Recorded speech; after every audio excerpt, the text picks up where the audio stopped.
They are saying that NDA will be at 48%, Congress at 38%, a gap of 10%. Look at the seats there, Rajdeep. Look at the seats. It's a sweep for the BJP. That is what is being predicted for the NDA fold. 88 to 100 seats predicted, Maria, in the state of Assam. Access My India has given a sweep to the Bharatiya Janata Party and the NDA in Assam. Abject decimation when it comes down to the alliance in Assam. And on the other hand, last time around, if you look at it, Rajdeep, the difference between the BJP in terms of vote share and the Congress was hardly anything. This time around, it's a 10% difference in vote share. And look how it translates into seat share, 88 to 100. So the BJP poised, at least as of now, the NDA poised to do way better. Last time it was 75. Here, you have 88 to 100. So a huge jump for the BJP, a sweep by the Bharatiya Janata Party, Maria, where it comes down to Assam. So it's a big win and a big vote of confidence if these numbers hold for Himanta Biswa Sarma. Absolutely. I mean, Himanta Biswa Sarma himself was pretty confident that it will be in upwards of 80. But if these numbers actually hold, it is certainly a big news for Himanta Biswa Sarma. And if we were to look at micro data, which has been put out by Access My India, Preeti, it says that among the first-time voters, it's 2%, which is 2%, roughly around 2%. It's 43, 20 to 29, 44. So across various age groups, 44. So across various age groups, there has been a significant gain as far 26 as per the exit poll between the BJP and its allies and the Congress and its allies. That difference was barely 1.6% last time. So clearly the BJP, which had 43.96%, as per this poll, gets a 4% jump. And the Congress or the UPA, which was 42%, goes down by 4%. Others, which were 10% last time, have gone up to 14%. So what you've got at the moment is the opposition vote getting further splintered, but the BJP vote also growing in Assam. But if these numbers hold, this is the highest ever tally that the BJP has had in Assam in the 3 election victories. If this, of course, holds come Monday. But Rajdeep, look at the numbers of others. This is also an election where the Congress is not fighting with AIUDF. So that means AIUDF has also made a dent in the Muslim vote. 40% Muslim. This should have been, ideally, if you go by, what one would suggest, that the Congress gets the minority vote, an election for the Congress. But having said that, you see this election, they were not fighting with AIUDF. And you look at the other, figure there for others, and that's AIUDF in that as well. And they've taken a sizable Muslim Should vote. it be fair to say, will it be fair to say that BJP is now getting a new mama, and that mama is more than just a points man of Home Minister Amit Shah? He has carved out a new constituency for himself in Assam. I've got his school junior, someone who, you and Kaushik Deka and Himanta Biswa Sarma went to the same school? Same college. Same college. Went to the same college. Kaushik Deka is our editor of India Today Northeast. Kaushik, when you look at these numbers, first in percentages, and then the translation to seats, the seats suggest BJP anywhere between 82 and 100 seats, but a percentage gap of about 10% suggests a landslide. Are you surprised at all? Do you believe that these numbers are credible and will hold come the 4th of May? I think they will hold. And explain surprised. Why. What's changed between 21 and 26? Yeah, I'm not surprised because if you remember, I had already predicted that BJP is going to sweep these elections. And there are several factors. Primarily, the primary factor is the current CM, because you have to understand that this is the first time he's leading the state as the CM. He has been in waiting since 2011.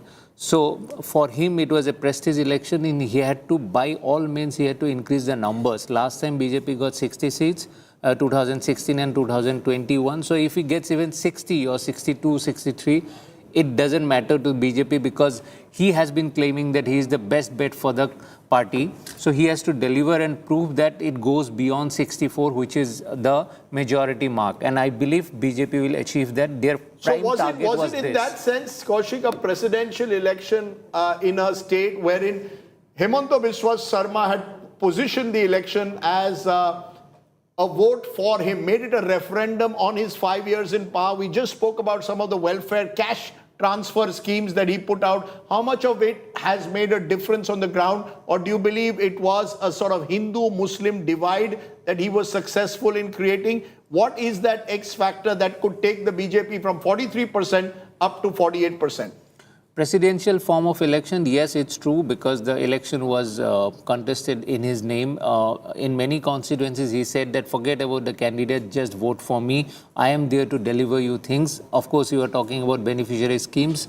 In Assam, 75%, the 75% of Assam's population has been benefited by this beneficiary scheme. At least one scheme of Assam's 75% population, they have got at least one scheme. So several have got multiple, because there have been overlaps. So you can imagine how these schemes have enveloped the Assam population. Third thing, the party organization, of course, it also worked for the BJP, because they have been working on the grassroots for last 4 years. You have to understand that it's not just Himanta Biswa Sarma and beneficiary scheme. The BJP narrative, whether you call it Hindu-Muslim or Assamese versus Bangladeshi issues, these things have been taken to the grassroots level, unlike other opposition parties, because they wake up 6 months before the elections. The BJP has been doing it, or has been at it since 2021. After the first elections, if you remember, all the eviction drives had started immediately after the elections, and those things have been happening quite frequently. Just to give the region-wise seat share, because I think that's the big difference between 2021 again. 2021, the Congress had dominated Lower Assam. And remember, they were in alliance with the UDF. That made a huge difference in Lower Assam. On the other hand, Upper Assam was a little bit more, was clearly towards the BJP, but the Congress had some incremental gains. This time, on the other hand, what we are seeing in Upper Assam is a virtual sweep. 35 seats, the BJP leading in 26 to 28 as per the Access My India poll, the Congress just in 7 to 9. Turn to Lower Assam, there the Congress is only marginally ahead this time. 8 to 10 to the NDA and 12 to 14 to the Congress.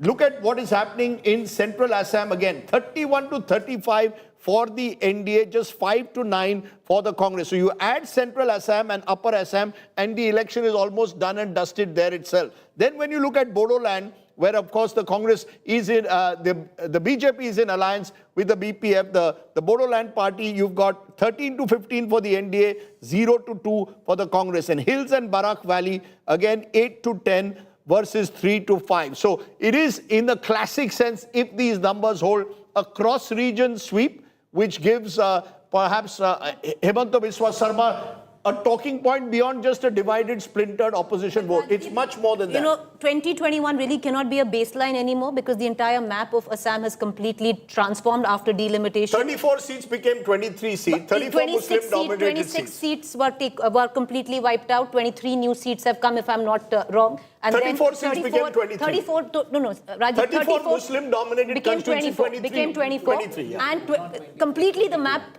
22, and completely the map of Assam was redrawn. So one really cannot base it on 2021. But Kaushik, would you want to weigh in on that? Yeah, I want to understand from you, Kaushik, because we invariably tend to look at these elections, particularly the state of Assam, through the binary of Hindu-Muslim. Will it be fair to do so? Or, you know, gerrymandering of constituency aside, what do you think has worked for Himanta Biswa Sarma to look at this kind of landslide? See, what you see as Hindu-Muslim, it's basically indigenous people versus Bangladeshis, immigrants, illegal immigrants, I would like to call it, because it's just about the year that they get in. Some may have gotten in 1941, some may have gotten in 1971. You can debate and discuss about these numbers, but the basic fact is that there are a large number of immigrant Bangladeshi illegal population in Assam, and that's one factor that the Himanta Biswa Sarma government and he himself has projected in such a way. I can tell you certain things that, of course, he has to deliver a lot in terms of fighting this Bangladeshi issue, but at least he has created a narrative among the local people that it's Bangladeshi versus Assamese, and Assamese identity is at stake. And that narrative, people have bought that narrative as the numbers have shown. You know, now, second also, part, as you said, I'm coming to that delimitation factor. This is very important, because as you have said that in Lower Assam, Congress is not getting enough numbers. That was already known, because the number of Muslim seats. Earlier it was around 36, 35. Now it is only 22. And in those 22 seats also, if you have seen in the elections, BJP with AGP, the NDA has fielded candidates in 13 constituencies, and those were Muslim candidates either poached from UDF or Congress or other parties, but those were known candidates, like they are not unknown names. So through this also they must have cut out Muslim votes. They are not letting Congress even win the lesser number of seats. That so this is actually, Rajat, if these numbers hold, this is now Assam is becoming a dominant party state. And if you look at just how the map of India is transformed, Assam is a good example, because the BJP had never come to power till a decade ago in Assam. Now 10 years after their first victory, we are looking at a 3/4 majority, which is quite remarkable in a way to suggest how the map of Assam has completely dramatically transformed for the Bharatiya Janata Party. And it's not just about Himanta Biswa Sarma. That is true. It's a long-term process that's carried on organically. It took the BJP almost 15 years to reach to this point, right around the time in 2014 when they first started stepping foot, then winning 2016, then 2021 and this election. Not a square inch of opposition space has been left for the Congress party. I mean, forget about the Hindu-Muslim divide. Pick the Bodos. Both the parties which rule the Bodo land, there is one party, UPPF, and the other opposition is the the Bodo party, the BPF. Both these parties are at loggerheads, but both these parties are in alliance with the BJP. So it's a total dominance in the Bodo area. See, this is what you take an MP, a member of parliament like Pradyut Bordoloi, quits the Congress at the last moment, switches sides. Ripun Bora switches side. I don't know where. Bhupen, but you will accept that large Sam Dam Dandabhed, Himanta Biswa Sarma has done whatever you can to emasculate the Congress. On the other hand, you've got Gaurav Gogoi, who is a very articulate parliament speaker, has made a mark in parliament, but is sent to Assam barely 8 months before the election and is expected to recreate his Jorhat miracle of 2024 when he won the Lok Sabha election. Did he come in too late into this battle? Could he have come in earlier, Kaushik? Could Gaurav Gogoi have been expected to turn around a state in 8 months? I don't think he came late. He had 1 year to do whatever he wanted to do, and he was given a free hand. But it's very difficult for the Congress party to come up because apart from Gaurav Gogoi, there is hardly any leader who can be a popular face. And as I mentioned, whatever narrative, whatever personality you have, BJP works on grassroots. Congress doesn't. The biggest problem with Congress is that their grassroots workers are not, they do not have any incentive to fight for their existence. And why? Because they have been in inaction for such a long time, and there is no agenda. Then there is no clarity about what they are fighting for, whether they are fighting for the Muslims or Bangladeshis, whether they are fighting for Assamese identity. There is no clarity. Gaurav Gogoi this despite the kind of, some would believe, very offensive advertisements that the BJP ran through social media. I mean, are you saying how do you combat someone who's openly willing to take a stand? How does a so-called avowedly secular party, this is a Congress dilemma in general, how do I take him out? You may make that fine distinction between an outsider and a Muslim. To the wider world, that distinction won't operate when you call someone a Mia. I'll give you an example. If BJP is talking about all those Hindu-Muslim issues, or the Himanta Biswa Sarma is talking about targeting the Muslims and all that, Congress, did they talk about Mahapurush Shankardev? Congress, did they talk about Assamese writers? Congress, did they talk about Assamese identity? The first thing any Congress leader, when they take charge or they do, is that they will showcase themselves among certain Muslim leaders or in certain Muslim constituencies, thinking that this is their vote bank. This is not a pragmatic exercise because the Muslims have no other option than to vote for Congress. This is decided in Assam. So are they giving anything to the indigenous Assamese people? Good point. I just want to go to Sandeep Shastri. Before that, you want to give us a gender breakdown. It's interesting because we were talking about the Arunodaya scheme as well, Kaushik, and we spoke ad nauseum about the Arunodaya scheme is how much money do they give? In one tranche, 9,000 to 40 lakh women in one tranche. In one tranche. It's exactly what happened in Bihar, right? So it's a Bihar-like scheme. Now look at the breakup, the micro detailing in the data, Rajdeep. For the NDA, 50% of women have voted the NDA, while only 37% have gone to the Congress. So clearly, this Arunodaya scheme has been a kind of a game changer, which has taken the gap of what was just about 2% the last time around to 10%. Himanta Biswa Sarma had shared this model with Nitish Kumar just ahead of Bihar elections, which Nitish Kumar had implemented. Okay, let's go to Sandeep Shastri, joins us, is political scientist. Sandeep Shastri, your first reactions to that dramatic Axis My India finding for Assam that suggests a 3/4 victory for the BJP.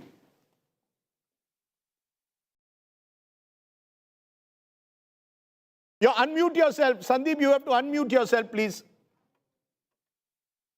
Rajdeep, I said in these 6 days of ifs and buts until the 4th of May, if this result holds, very clearly the BJP strategy of polarization of the votes of the majority community has worked.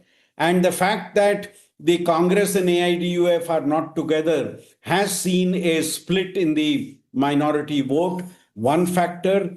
Secondly, I think the voter in Assam makes a distinction between the first term of the BJP under Sonowal and the second term of BJP under Himanta Biswa Sarma. So it's not, there is no anti-incumbency because you had two different chief ministers across two tenures and two chief ministers who had very, very clearly different agendas which they put forward. So I think it's the working of this factor if, as I said, the capital I and capital F, if these the results which you have shown in the exit poll actually hold on the 4th of May. Because Sajjan, many will say that this shows that this model, whether you call it a welfareist model or a model or Revdi model, but these cash transfer schemes, whether they are to tea workers or whether they are to women, work across the country. Just ensure the timing of it and make sure proper delivery. That's any incumbent today has that huge advantage. And we are seeing many incumbents as a result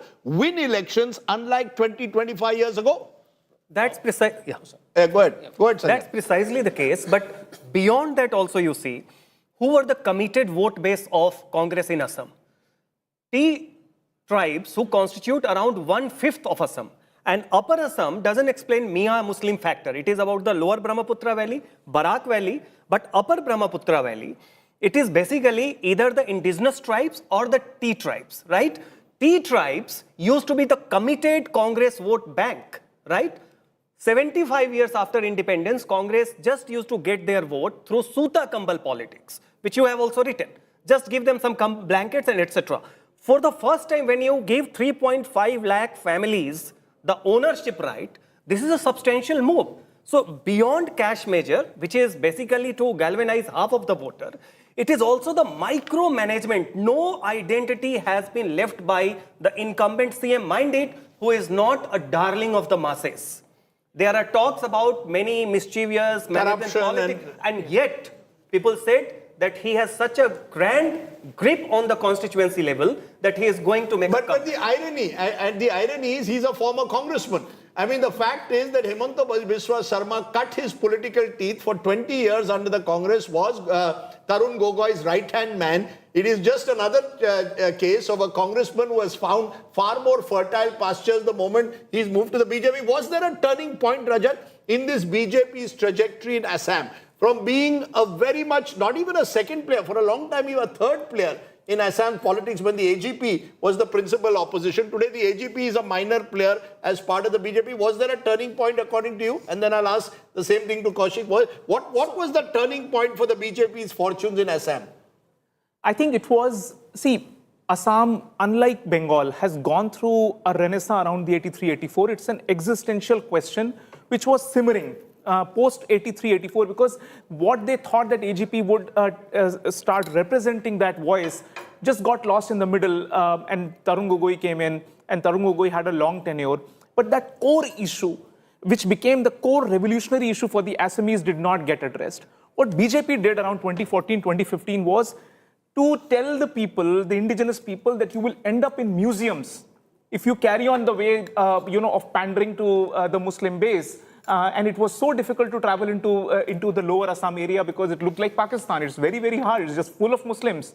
And it's in spite of the fact that we had to lose out the district in the partition, one Assam district had to go into and merge with Bangladesh. That narrative and calling 2016 as the last battle of Saraighat, wherein they said that this is your existential battle. If you do not vote for the BJP, the erosion, the demographic erosion would be so permanent that you will never recover. You see, the only thing is, we had a chief minister, because we forget history. You had a chief minister won 3 consecutive elections in Assam and Tarun Gogoi and the Congress party. I ask you that, Kaushik, again. When did the tide turn?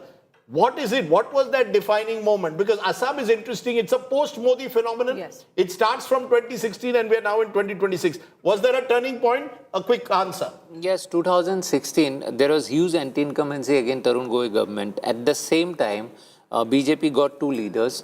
One from Congress, Himanta Biswa Sarma, the other from AGP, Sarvananda Sonowal. They got together, whether they have a great working equation or not, but they got together.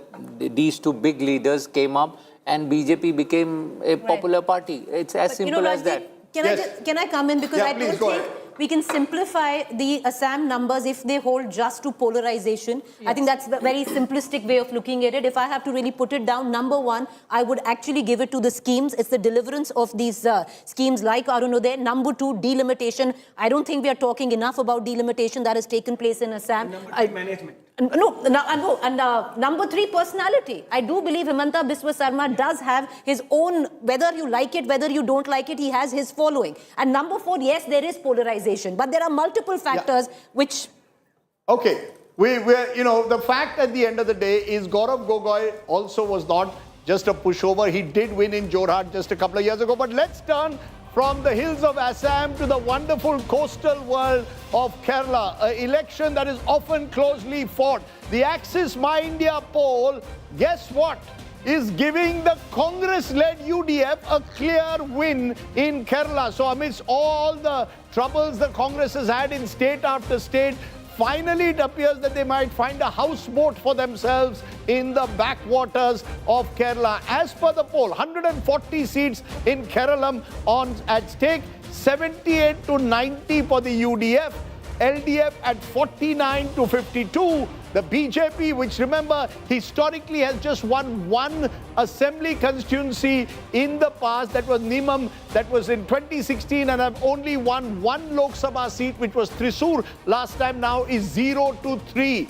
Kerala could well be the next southern citadel to fall to the Congress. So the Congress, which is in power in Karnataka and Telangana, has been in alliance in Tamil Nadu, could now be hoping that they will finally come back to power in Kerala after a decade out of it. So 78 to 90 is what the Axis My India poll is predicting for Kerala. The left, which was 99 last time, is taking a huge hit.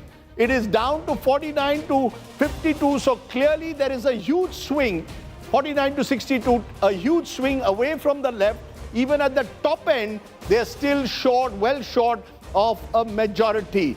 So the big story that's coming in at the moment on the exit poll, Axis My India exit poll for India Today, is suggesting a big win for the Congress in the state of Kerala. No surprises, many would believe then, but it is going to give the Congress and Akshita some element that they're deep in the south.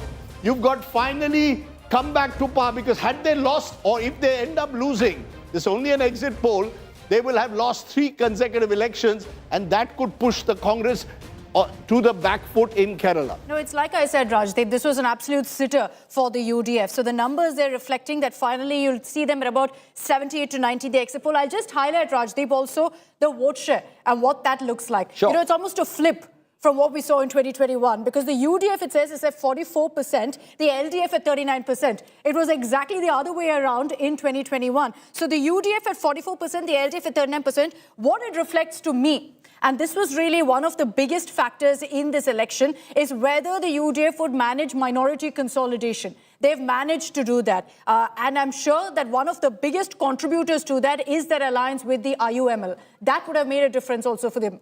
So what you've got is actually, when you look at those numbers, the UDF, which was 38%, just over 38% last time, is getting a 6% swing in its favor. The LDF, which was at around 43, 44%, as Akshita rightly put it, completely flips, goes back to 39. In Kerala, that can happen. This is a very much been a bipolar state. The BJP is 14%.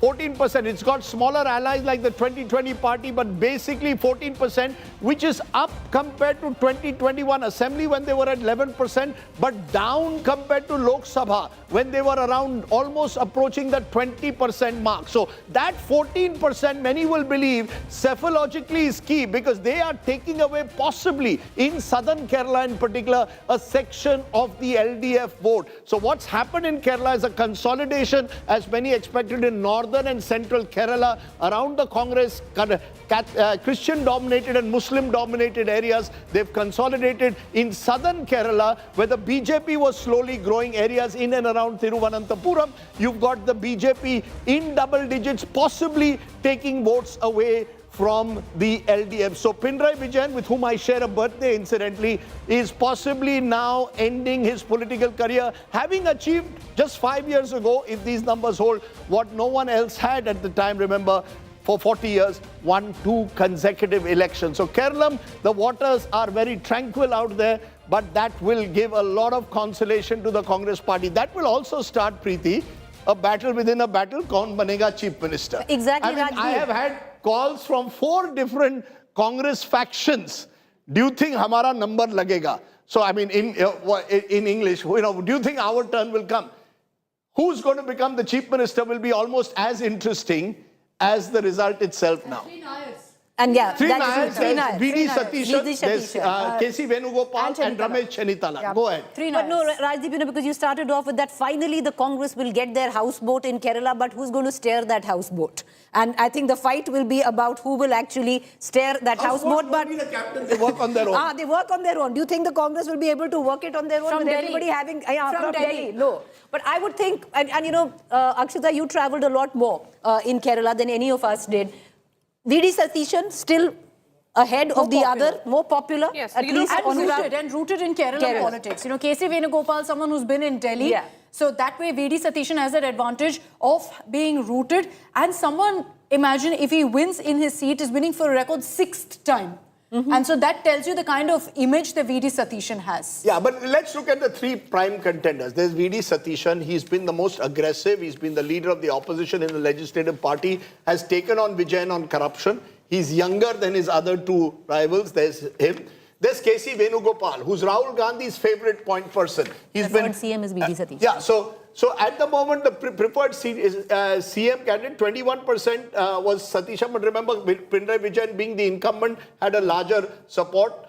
VD Satishan is one. KC Venugopal, close to Rahul Gandhi. There's that factor that he has. And there's Ramesh Chenitala. And the advantage Ramesh Chenitala has is that he's been someone who's reached out to allies over the years, the Muslim League, the smaller parties of Kerala, who form an important part of the UDF. So you actually have 3 strong contenders. When you look at that preferred CM, Maria has already rung up VD Satishan and said that if you win, there he is in his munda, looking rather smart. He'll be joining us on Friday. That he has said, but the others will also want to join, and let's not rule out any of them. I mean, each of them, you never know who. No, but I'd say it comes down to VD Satishan versus KC Venugopal. Okay, let's put out the numbers VD there. Satishan versus KC. Okay, I just want to put out what Axis... Now you're going to make my Who would friend you Ramesh like? Chenitala upset. No. Honestly, I just want to... yeah. Akshita, I just want to put out where Axis My India is. Who would you like to be the next chief minister in percentage? Yes. Because Axis My India has already predicted that it is going to be UDF. VD Satishan 21%, Ramesh Chenithala 8%, KC Venugopal has only scored a paltry 3%. No, but that's because he's based in Delhi. Exactly. He's So based in Delhi. I'm just keep giving asking you this, Rajdeep. Shashi Tharoor is there. Shashi Tharoor is 1%. 1%. 1%. Yeah, but let me just put it this way. The fact is that when the tickets were distributed, a majority of the candidates who contested on the Congress ticket are KC Venugopal supporters. I agree. And that's one of the reasons why the ticket distribution got... Congress? 1 minute, sorry? Who will manage the National Or Congress? will it go There the are many Karnataka people, way? Sajjan Kumar, I can assure you, there are no shortage of people who can manage the Congress Rahul party. Gandhi trusts. No, Sorry? Rahul Gandhi trusts. No, but I must be fair to Rahul Gandhi on this. Rahul Gandhi, at least when the Congress has been concerned, and I think there is a consistent pattern. Whenever the Congress has won, he's gone along with whoever in that state is seen to have the majority support. Yeah. I'll give you 2 examples. Revant Reddy in Telangana, and Siddaramaiah in Karnataka. He went with the view that this is the person with the majority of the MLAs and has the most traction. Rajiv, let me ask you this question then. Then Yes. you have a KC Venugopal who you're saying that most of the tickets have gone to his supporters. Yes. So the Vidhayak Dal or the MLAs will Yes. support KC Venugopal. Yes, they will. And then on the other hand, you have a VD Satishan. Yes. Who Who's seen as the ideally mass is most leader. popular. Yes. Right? So you are thinking and you are suggesting that it could very well be KC Venugopal. I don't suggest anything. Go back to I'm only Rajasthan. telling- No. Go back to Rajasthan. Yes. And then what happened Ashok between Gehlot had Ashok the support Gehlot. of the majority of the legislators. Exactly. So Yes. do you think it's Yeah, going so to be KC Venugopal? So I'm saying there are three factors there. You see, it is never one factor always. VD Satishan has never been a minister or a senior minister. Ramesh Chennithala was a senior minister even in the Uman Chandi ministry. He's the senior most. He's the kind of pleasing personality who will take everyone along with him. That's an important factor. If they get 80 to 85, which is the numbers we are giving, then they're not worried about alliance pressure. The last time the Congress won, they were barely above the majority. They were 72 to 74. So you needed someone of the experience and weight of an Uman Chandi to hold the party together. That problem doesn't exist. I think Rahul Gandhi has to take the call. Do I want KC Venugopal, and Kaushik knows this well, to stay with me in Delhi? Or am I willing to send him to Kerala, having not contested the election? VD Satishan supporters will turn around and say, look, for the last 5 years, he's been the one who's been leading the party against Pinarayi Vijayan. Why should he not get his chance? Ramesh Chennithala's supporters will say, my One of leader the has been in oldest party for 50 years, mera number kab aayega? No, That's how the Congress works. You know, And are ultimately, you the heading to reality is that we create have so another many- Karnataka then? We have No, I so don't many think so. examples to refer to. Karnataka, Rajasthan Yes. for the Congress. That, you've seen this president so many times. You have to see if the Congress kind of deals with this smoothly or not. Ensures there's no factionalism. Yes. And if they resort to a 50-50 formula. So do you have other factors coming in the Axis My India poll which will be interesting, because I think it will give you a sense of just why this verdict has moved the way it has in Kerala. Kaushik, you want to get in? You know, the whole KC Venugopal factor. Before we let you go, I have to ask you that. Do you think Rahul Gandhi will, if these numbers hold, would he like KC Venugopal? Would he reward KC Venugopal and send him back to Kerala? Or would he go with a state leader like Satishan or Chennithala? The two names that you are discussing, neither has, I believe, contested the assembly election. And Satishan wanted to contest, No, but Chennithala and Satishan have both contested. no, Satishan, when he wanted to contest, initially Rahul Gandhi was reluctant about he contesting the election. I may be wrong. And KC Venugopal, of course, Rahul Gandhi's favorite, but this is tricky. This is the time he may have to do the sacrifice, because Rahul Gandhi loves those who sacrifice. If he is asked, do you really want to be the CM? He cannot say, yes, I want to be the CM, the way it functions with Rahul Gandhi. So there is always the risk, unless and until Rahul Gandhi himself decides that KC is the person. Now, he can be the person only when majority of the MLAs will say that, okay, we want KC Venugopal. Because if you go by the other states, yes, in Rajasthan also, in Madhya Pradesh also, Kamal Nath was made because he had the MLAs. Even in Karnataka, at the moment also, Rahul Gandhi's logic is this, that majority of the MLAs, they support Siddaramaiah, so why should I change him? By that logic, I don't think KC immediately has a chance, but everything depends on Mr. Gandhi now. Everything depends on Mr. Gandhi. On that note, let's get in our guests who are joining us at this moment. Kapil Madan is going to join us shortly. I'm also joined by Anand Kochudi. Anand is a senior journalist, has tracked Kerala for years. Zafar Islam joins me. Appreciate your joining us, Mr. Islam. But Anand, to you first. Are you surprised by these numbers that we are showing? Clearly showing a 5% lead, which in Kerala terms is pretty big. And we'll do it region-wise, and you'll see that the lead is even bigger in central and northern Kerala. Are you surprised at all? No, Rajdeep, I'm not surprised at all. If you remember, when I met you in Kochi, I had told you exactly the same, that these close, the talk of a close, very close contest is actually not true. The UDF certainly has an edge compared to the LDF, and there'll be a decisive mandate. And this is what it looks like. And it's exactly how, the 2021 election, how the LDF got a 5% lead. The UDF it has flipped in favor of the UDF. And in Central and North Kerala, there is Christian and Muslim consolidation behind the UDF. And in South Kerala, Also, it looks like the UDF has not done very poorly, especially in Thiruvananthapuram, where the BJP is also a player. So unless the UDF is doing relatively well in South Kerala, these numbers won't come. So even in South Kerala, the UDF is standing its ground. Okay, Zafar Islam, would I be right in saying this was a state where you had the least stakes? You've only won one assembly seat here in the past 2016, but you've grown steadily in vote share. Now we are showing 11% a vote share, which is around 14% to the BJP. Will you be disappointed if these results hold? Well, Rajdeep, first of all, yes, you're right. You're spot on that as far as Kerala is concerned, that we have never been able to win seats in Kerala despite the vote share has improved every election we have fought there. This time also, I was there in Kerala for a couple of weeks, and I realized that this time also, there is a lot of receptiveness as far as BJP is concerned among the voters, and our vote share definitely will be in double digit and will be in two-handle. It will be 20% plus for sure, not 14, not 16 like it was last year. So vote share will definitely increase in terms of number of seats. In the Thiruvananthapuram local body elections.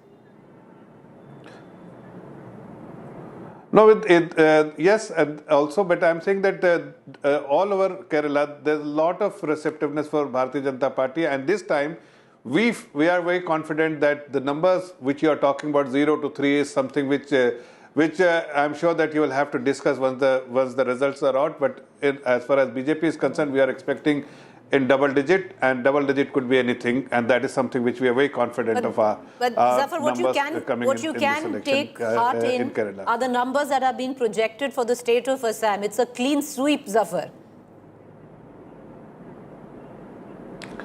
Well, West Bengal will definitely upset Mamata. No, Assam. This Let's time not it is get going ahead to of be Bharatiya Janata Party, massive win for Bharatiya. And Zafar, I'm talking about Assam. No, I'm saying that I'm starting from there. Assam, definitely. I said Assam, 100% victory. Sure, people are speculating about Mamata Banerjee or BJP, but I'm telling you that we are very confident of our victory in West Bengal. As far as Puducherry as well. Kerala, of course, our vote share will increase, our number of seats will also increase. Last time it was 0, this time it will be 20 plus. Okay, interesting the way you're putting it, but I just want to understand that for the BJP, Kerala has always been a bridge too far. Rajat, it's the one state where they've never really been able to grow in southern India. When you look at it, in Tamil Nadu also, they've had a beachhead at times with alliance parties, but in Kerala, they've only won one assembly constituency, then one Lok Sabha last time. Do you believe that this is still a state where the BJP will have to wait for one of the two major alliances to collapse before they can grow? The demographics of it, 27% Muslim population, 18% Christian population, do not allow the BJP the kind of growth they would hope possibly that they might even achieve in West Bengal this time.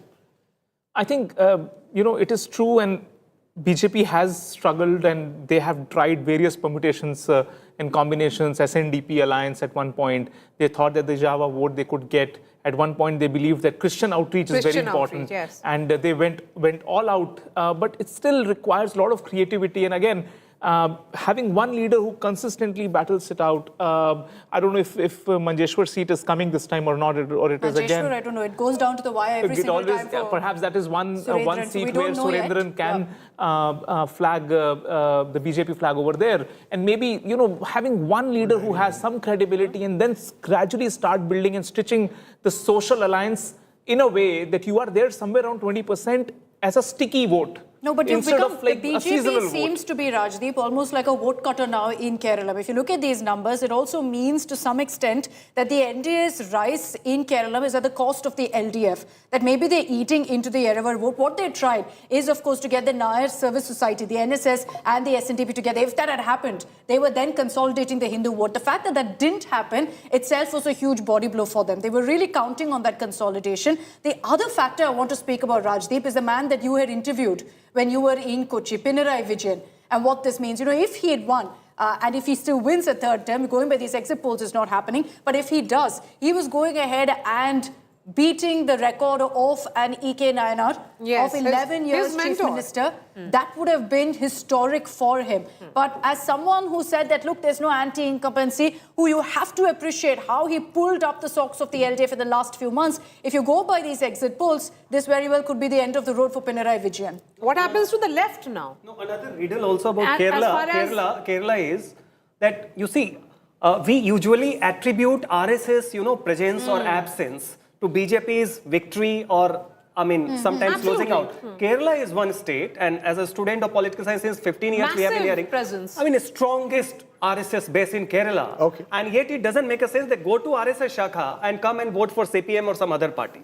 Why that doesn't translate So into BJP? I'll tell you the seat to watch out for to see if the RSS presence matters, the seat of Palakkad. Palakkad, That's got a strong RSS presence. Shobha Surendran is there. She's an Erava. So keeping those things in mind, it'll be interesting to see if she manages to win. If she does, it means that the RSS presence does make a difference. North Kerala, what you're referring to, another pocket where you have strong sentiments where people are bleeding literally right or left. I think that's a bastion of the left which, irrespective of RSS base, has been untouched. And so that is very, very clear. This time, of course, you're seeing a difference in that. The fact that North Kerala, the Malabar region, you are seeing the UDF also grow there, but not the BJP. There's no saffronization there. The only chance they can really count on is urban.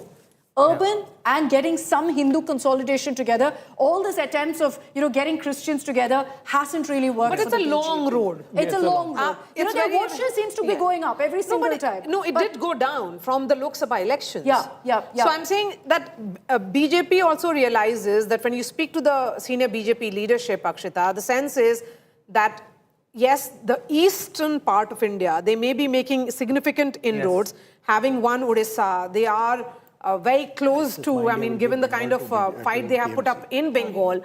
It is Kerala which is becoming tough for the party. Because do they have a blueprint And in Tamil Nadu. Kerala? Not And really. Tamil at the Nadu, moment. which we'll And get Tamil to in a Nadu. bit. I just want to stop you for a moment because we want to go to the small state or small but important union territory Yes. of Puducherry, a lovely part of the world where the BJP has much more at stake in this part.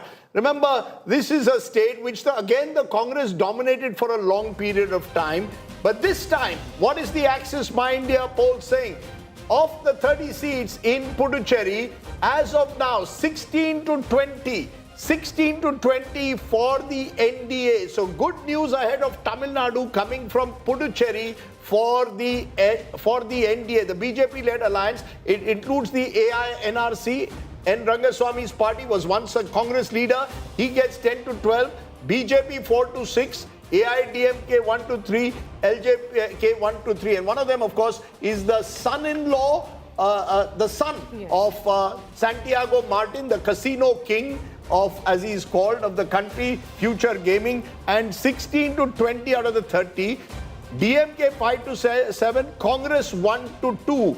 The TVK, which is also fighting in Puducherry, is 1 to 3. So if we look at the first signs, Akshita, and I know that Puducherry does not translate into what happens in Tamil Nadu, in small state of Puducherry, advantage to the NDA. So the BJP again consolidating itself with the AI-NRC. If you look at vote share, there's a clear 10% gap between the NDA and the DMK Congress alliance there. So Puducherry, the small union territory, could well see an ace being smashed by N. Rangaswamy, the tennis-playing Chief Minister of Puducherry. Akshita. Two factors here, Rajdeep. One is that there was no real sense of anti-incumbency on the ground in Puducherry. People were happy with the work that Rangaswamy had done, that the AI-NRC had done, and so the alliance in all has essentially had a good image in Puducherry. The second is the fact that the DMK Congress simply couldn't get their act together in Puducherry. There was non-stop arguments, disagreements on really the seat sharing, which seats should go where, right up until the very last minute. So much so that the person who's been the face really of the SPA in Puducherry, Narayanasamy, didn't get a ticket either. So that was a big surprise. The other element, and since we've been talking so much about TVK in Tamil Nadu, in Puducherry, you're getting the first sign of how the TVK is doing. Vijay focused a whole lot on Puducherry, Rajdeep. And while, in seats, it reflects at 2 to 4, vote percentage, they're at 17%. That's not bad for a debut in Puducherry. At 17%, the TVK has managed some essence of ensuring that they put their stamp out there in Puducherry. We saw a 90% plus voter turnout in Puducherry, and there was a lot of questions about whether that leads to a wave election. Clearly not. The mandate is in favor of the NDA, but the first indication of how the TVK really performs. First indication of how TVK performs, first indication also about how once the BJP establishes a beachhead, and we've seen that on the western coast with Goa as well, once they establish a beachhead, they don't easily give it up. In Puducherry, they've made the effort to reach out to N. Rangasamy, made him the chief minister candidate, and now have stuck to him, built a party around him. And he is yet another example, like Himanta Biswa Sarma, of a former congressman who then finds greener pastures in but the BJP themselves aren't doing badly. You look at the breakdown, the BJP is managing about 4 to 6 as per this exit poll. They contested 10 seats. So the BJP themselves, if you look at all of the southern states and this union territory, they have the best hopes pinned on Puducherry because even individually, besides the alliance, they're not doing too badly, Rajdeep. Interesting. Syed Zafar Islam, you have more reason to smile compared to Kerala from the states of Puducherry. Your first reaction to the numbers that are coming in for Puducherry, a 10% lead for the NDA, poised to return to power. I think you are spot on. We are expecting 20 handle as far as Puducherry is concerned. And the expectation of BJP is also in line with our expectation. Out of 10 seats we fought, we will definitely get 6 to 8 seats. That is something which we in line with our own expectation, the feedback what we have from the ground. But let me tell you, Rajdeep, one more time that you will be surprised when the Kerala election will be out, because this time you will see the BJP has progressed significantly well, and our performance will speak for it, because we are expecting not 0 to 3 seats what is being projected here. Definitely 20 plus seats in Okay, let's get a reaction from a Congress supporting Kapil Madan. He's a lawyer and is a supporter of the Congress party. Kapil, when you look at the Congress numbers, the good news for the Congress, the best news so far is not coming from Assam. They're being wiped out there. But in Kerala, the Congress looks like coming back to par after 10 years. Now, this is a state where Rahul Gandhi has been a candidate from Wayanad. Priyanka Gandhi Vadra is the MP from Wayanad. Is Kerala going to offset the fact that you could possibly be losing yet again in Assam?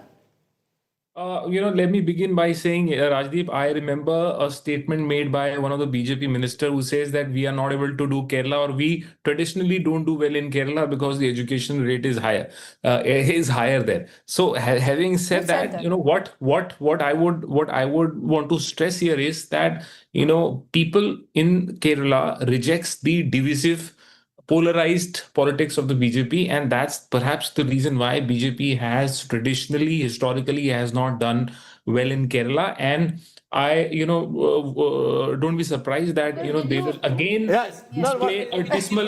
They will again. Congress is defeated because the people of UP and Bihar are illiterate. So hold on. I mean, what kind of a bizarre argumentation? I mean, this is just stupid to say the least. My dear friend, do not try and divide the country into literacy Let him complete and I'll let you respond. Yeah, go ahead. Kapil Madan, are you telling us that Kerala votes in a particular way because they are educated and the rest of the country is not? I say is because, Kerala, they reject the politics of divisiveness. They reject. Kapil, did you see how 2024 panned out in Kerala? You want to revisit how the BJP did in terms of vote share and the single seat that they got? And do you think your argument holds in that regard? So, Preeti, I am quoting a statement made by another BJP leader. You can do a fact check me.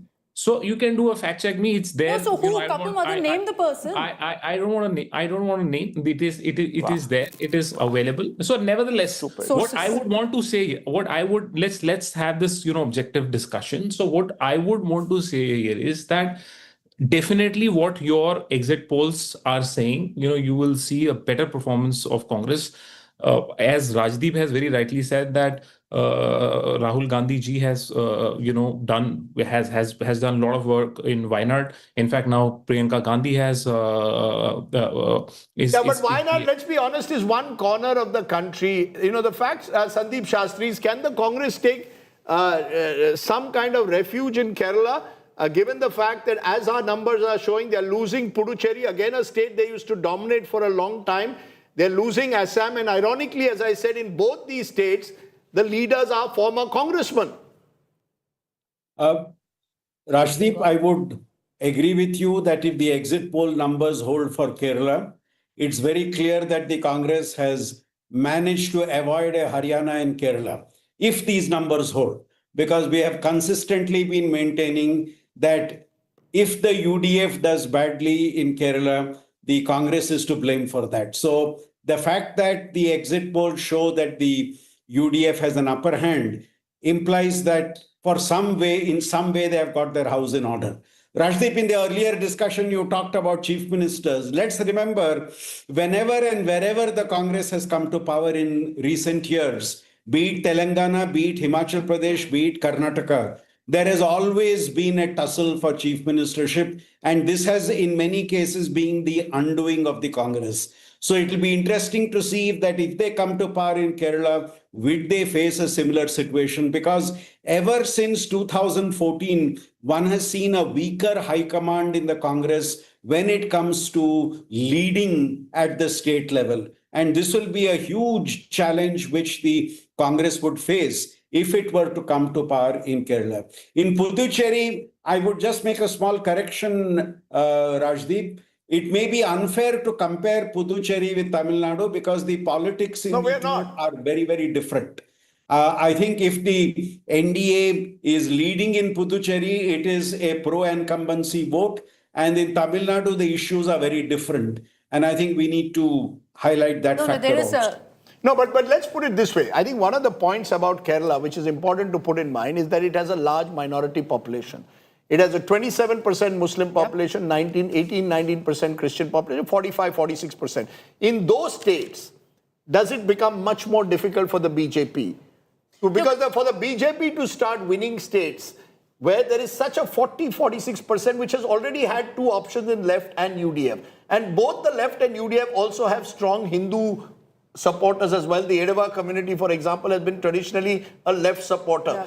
Does that make Kerala the most difficult state in a way for the BJP to win? Would I be right in saying that or not? So one is on the Muslims, Rajdeep. Yes, they vote consolidated, which is why IUML is the big player there, with the 26 to 27% Muslim vote share that you're referring to. As far as Christians go, they don't vote in one block. That's very clear. You know, they don't go as one monolithic block and say, we'll choose this particular party. That's not the case. Like the Muslim community does in Kerala, the Christians don't. The other aspect of this is what I was referring to, that the BJP tried very, very hard in the run-up to the election in Kerala to actually consolidate the Hindu vote bank. Because the Hindu vote bank in Kerala works very differently from how it does in many other states, that they vote based on also their caste and community, which is already, as you're right in highlighting, proving its allegiance to different sides. The UDF and LDF, the Nayars, the Aravas have chosen their sides. The NDA, the BJP tried very hard to get the SNDP, the NSS together. It almost seemed like it worked. And if that had happened, that would have been a game changer. Because they even openly came out to criticize the UDF. They came out to openly criticize VD Satishan at that point. That seemed like the game changer. If they can manage that consolidation of Hindus in Kerala, that will be the point where the BJP can make a difference. The point that you made, just because it has a 27% Muslim population, it makes it that much more difficult. Then how do we explain Assam? Assam has 40%. It has 27% Muslim, it has 18% Christian, that's 45%. But the balance 55% also has had a traditional base among the left, for example, the Edava community. So Kerala has a very distinct, I mean, as I keep saying, Kerala marches to its own beat. You know, every time you go to Kerala, you recognize that the politics, and both are cadre-based parties. Yes. Both are the one state where the Congress actually will have volunteers is Kerala. You may not have them to the same extent that you have in the left, but they are there on the ground. You know, I was reading Arundhati Roy's book in which she refers to actually Kerala and the politics and how different it is from Tamil Nadu, which immediately struck me that you would never see a superstar be successful in politics in Kerala because they believe in the concept of grassroots leadership. True. They believe in leaders growing from, you know, their journey, facing their journey, and those are the leaders they relate to. A superstar and actor enters politics, not necessarily successful because of fan base or any of that, and that's what makes Kerala so different. The other aspect is, even if the LDF loses in this election, what we've seen in Bengal of a wipeout of left, will that happen in Kerala? I don't think so, because their foundation is so strong. It flows in the blood of the people, the left politics and them choosing sides that I don't see. But the same in Bengal, you will still find dyed in wool. Maria. 34 years of left in Bengal, and right now they have been decimated. We do not know whether they'll get 2 or 3 seats this time around. I agree. So to say that there is no possibility of emergence of a possible opposition in any of these parties. Never say never, I completely agree. So you don't know, in the current scenario, if I were to look at it, with this particular election, if this exit poll comes true and, the LDF loses, does that mean end game for the left? Absolutely not. They have a very strong foundation rooted really in parts of Kerala. But then, not easy to wipe out. But then you're wiped out from the country. Where do you have? Do you have even one state? You don't have a state. So it is a big deal in that sense in itself. That the whole 100%. that you've lost that one bastion which was standing. Perspective, wherever they have gone in, there is an underlying sort of a social movement which it sort of fits into its larger narrative.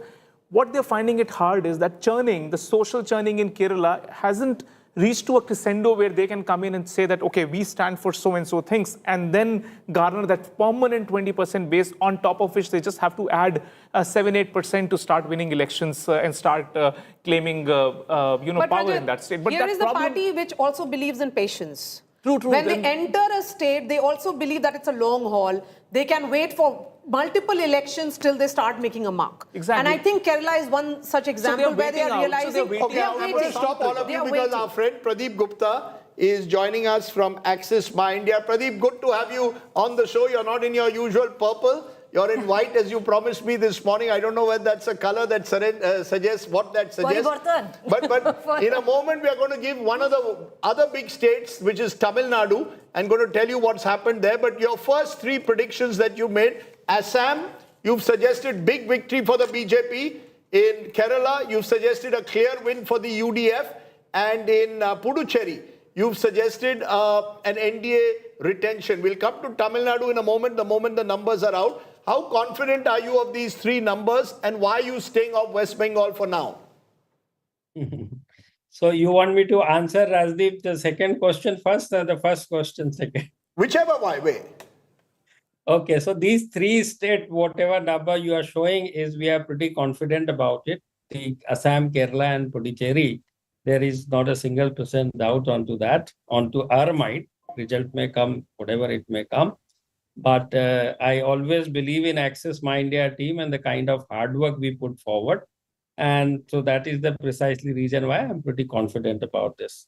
Now, coming to the West Bengal, you asked, in the first phase, you know that in these days, conducting exit poll on the same polling day is not allowed. So we mostly go the next day and try and do this. In the phase 1, we could speak only to 20 to 30% people, 60 to 70% people decided not to speak out at all, So based on 20 to 30% people sample, it is hard to predict what other 70%, those who haven't spoken, what is there in their mind. So we decided to hold on to it, let the second phase gets over, which is today. And tomorrow again, we will go and try and do the needful. If we succeed to speak people of Bengal, definitely we will present our exit poll numbers tomorrow evening. Are you saying that there's a possibility, Pradeep, that you might not project the numbers? Because you're saying if they speak to me, is that a possibility?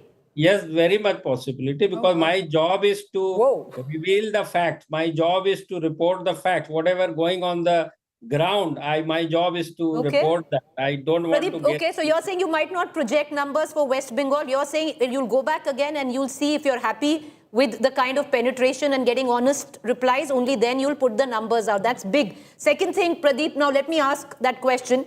Lots of other agencies have put out their numbers for West Bengal. I know, because we're still waiting for Tamil Nadu. Everyone says, as per the polls, it could be a 50-50. Just there. Everyone's practically showing a hung house. Do you think that's where, because you might not give out the numbers, but you think because it's so complicated, that's why you might refrain? Where you are talking about? Tamil Nadu or Bengal you are talking about? Bengal, I can't say anything at this point of time until and unless I am having the proper data with me of my sample size, the representative sample size. How can I speak? I mean, other agencies have done a good job. Okay, let's go then state by state that you've done so far. and then we'll come to Tamil Nadu in a moment. Let's start with Assam. What do you believe has been the key factor? If I ask you from the poll, what was your biggest takeaway from your Assam poll that gives the BJP a 3/4 majority? First, the pro-incumbency in favor of BJP's state government, and two, the pure arithmetics and the whatever you call the tricks or expertise, or you may call anything of Himanta Biswa Sarma, which avoided any kind of alliance, unlike last time with AIUDF, which is Muslim-dominated party, and BPF, which is the Bodoland party. Last time Congress contest election together, these three big alliance together, and could secure all alliance 50 to 75 seats, 50 seats to alliance this Congress plus, and 75 to BJP. Only difference was 12 seats away from the majority mark. This time, what had successfully Himanta Biswa Sarma has done it, he first stitched the alliance with Bodoland, a strong party of Hagrama, BPF. Second, UPPL, the another Bodoland party, which is contesting separately. They are not alliance with the Congress party. And also AIUDF is also contesting separately. So Congress is end up doing with the small party of AJP and Rajordal. And you can see whatever the result are seeing here. Okay, and let's turn from there to Kerala. Your big takeaway of Kerala? Sorry. Kerala is two things. One is again the 10 years anti-incumbency against left Sarkar, Pinarayi Vijayan Sarkar. Two, this time the kind of minorities, particularly Muslim and Christian, contributes about 45% of the population of the state, voting in bulk, 2/3 to the UDF and literally 1/3 to the LDF. On the other side, the Hindu votes is splitting among the LDF, UDF, and most importantly, the NDA, which is the BJP alliance. That's interesting. That is because what made all the difference. That's you're saying interesting that the NDA is taking a chunk of the vote that could have gone to the LDF and actually ironically helping the UDF in the state of Kerala. That's how politics works at times. But Pradeep, you're saying you need much more time to give the West Bengal numbers. You're not sure whether you can even give them come tomorrow. Well, where does that leave Tamil Nadu? Why are you holding back the Tamil Nadu numbers also? I think our office just now must have given Tamil Nadu number to your office. So if you can check that, and you will be very, very exciting to see those numbers. Trust me. You can't do that to us. You can't do that to us. You know, But I will highlight, Rajdeep, that as far as Tamil Nadu goes, Pradeep, if you look at the Axis My India poll previously of 2016-2021, looking at that, you've had a tough time kind of getting pinpoint precision on Tamil Nadu. Is it even harder this time with a new element of the Vijay factor, a new player?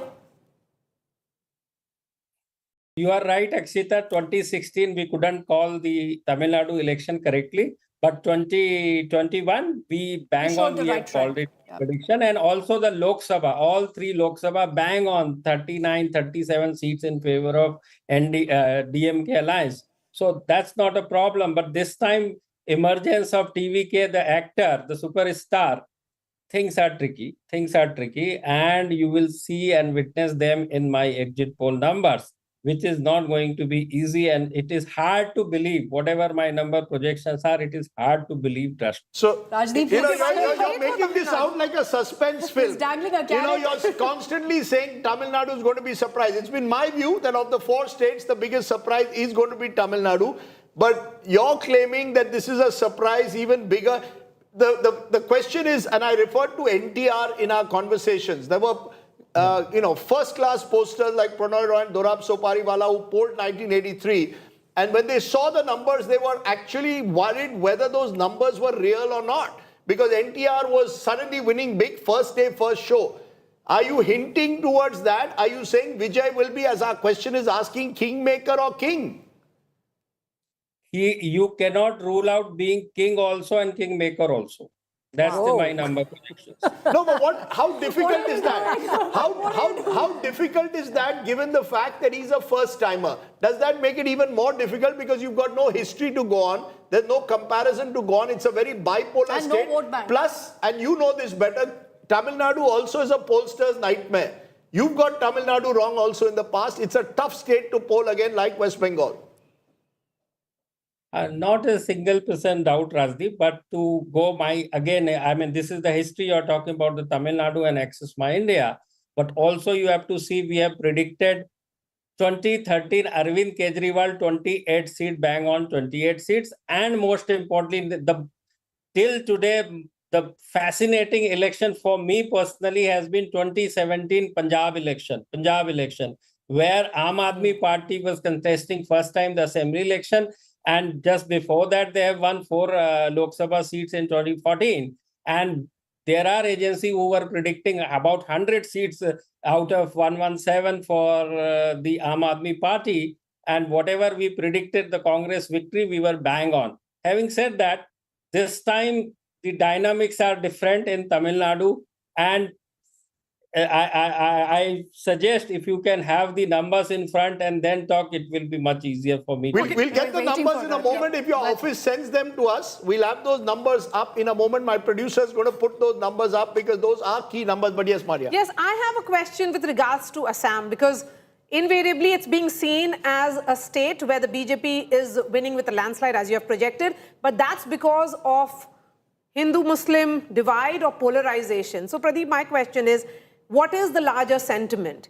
Is it polarization or is it indigenous versus immigrant? None of these two. Trust me, whatever you see, polarization or indigenous versus refugee, etc., this is all media talk. On ground, they see the performance and the performance in the term of delivery and delivery. Nothing else.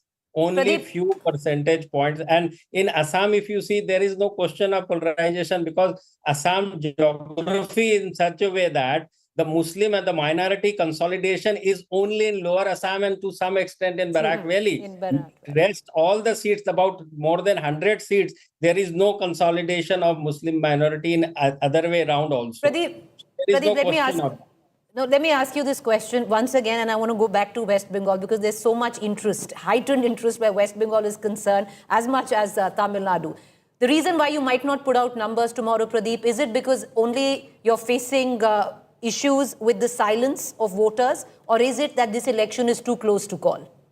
No. See, Preeti, we never is scared about the good contest and election too close to contest. Maximum we will fail. What else? Don't worry on that front. But until and unless we have the full conviction and we live to our methodology, we are able to talk to people in. So you're saying people are not talking? So Pradeep, people for someone... are not talking, meaning people are not speaking. They are not saying even yes, no for any talk or Pradeep, you try to approach them. So that would mean, let's go back. You say, what is the state that interests you most? I would think it would be West Bengal because West Bengal has always foxed you. If Pradeep Gupta has met his nemesis in a state, it's been the state of West Bengal, be it calling the last election or even the Lok Sabha numbers in West Bengal. You are absolutely right. These two numbers were off the mark, the last assembly and the Lok Sabha. But if you go to your 16 election of assembly, we were bang on. Number one, and 19 election, 2019, the first time BJP could secure 18 But Lok okay, Sabha the question that I was asking you, Pradeep, on this, for somebody who's been a psephologist, as reputed as you, for so long, what do you think suggests the silence of the voters in West Bengal? It is pretty very difficult and hard to say that. Silence meaning it's like whether it's silence in favor of BJP 2/3, 1/3 or other way around TMC 2/3, 1/3. Nobody knows that. And that so you're saying it's going to be 2/3, 1/3? This whole prediction of 160, 130, that's not happening. You're saying jo bhi hoga, ek taraf jayega like it's been in the past. नहीं. मैंने कहा कि silent voters जो है, whether their voters belong to 2/3 in favor of TMC or BJP, that is something we don't know. So we can't talk about their silence, what is there in their mind.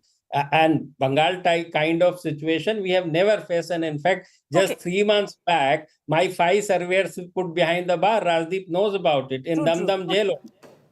And they Since were you're talking there about the 41 silent days. voter, are you sensing this silence more among a particular gender? Perhaps women voters are more silent than male voters. Both of them. I mean, traditionally, women is more silent than male, but even the male voters are not willing to talk to. And urban, rural? Rural, still they talk some. I mean, in rural, we could talk to 3 to 4 people. In urban, 2 to 3 people. It's like this. Can I just, I'm sorry, but can I just bring the focus back to Tamil Nadu after the teaser that Pradeep left us with? Because we're itching for the numbers and we don't have it. Your office still hasn't sent us the numbers, Mr. Gupta. 1 second. Let me check. In the meanwhile, Pradeep Gupta, since you're throwing in a lot of, wait for a big surprise, I don't know. Can you give us the numbers directly? आप बता ही दो भेजने के क्या है यहीं पे बता दो क्या है किसका सरकार है टीवी के बता देता हूँ बताइए चलिए all ears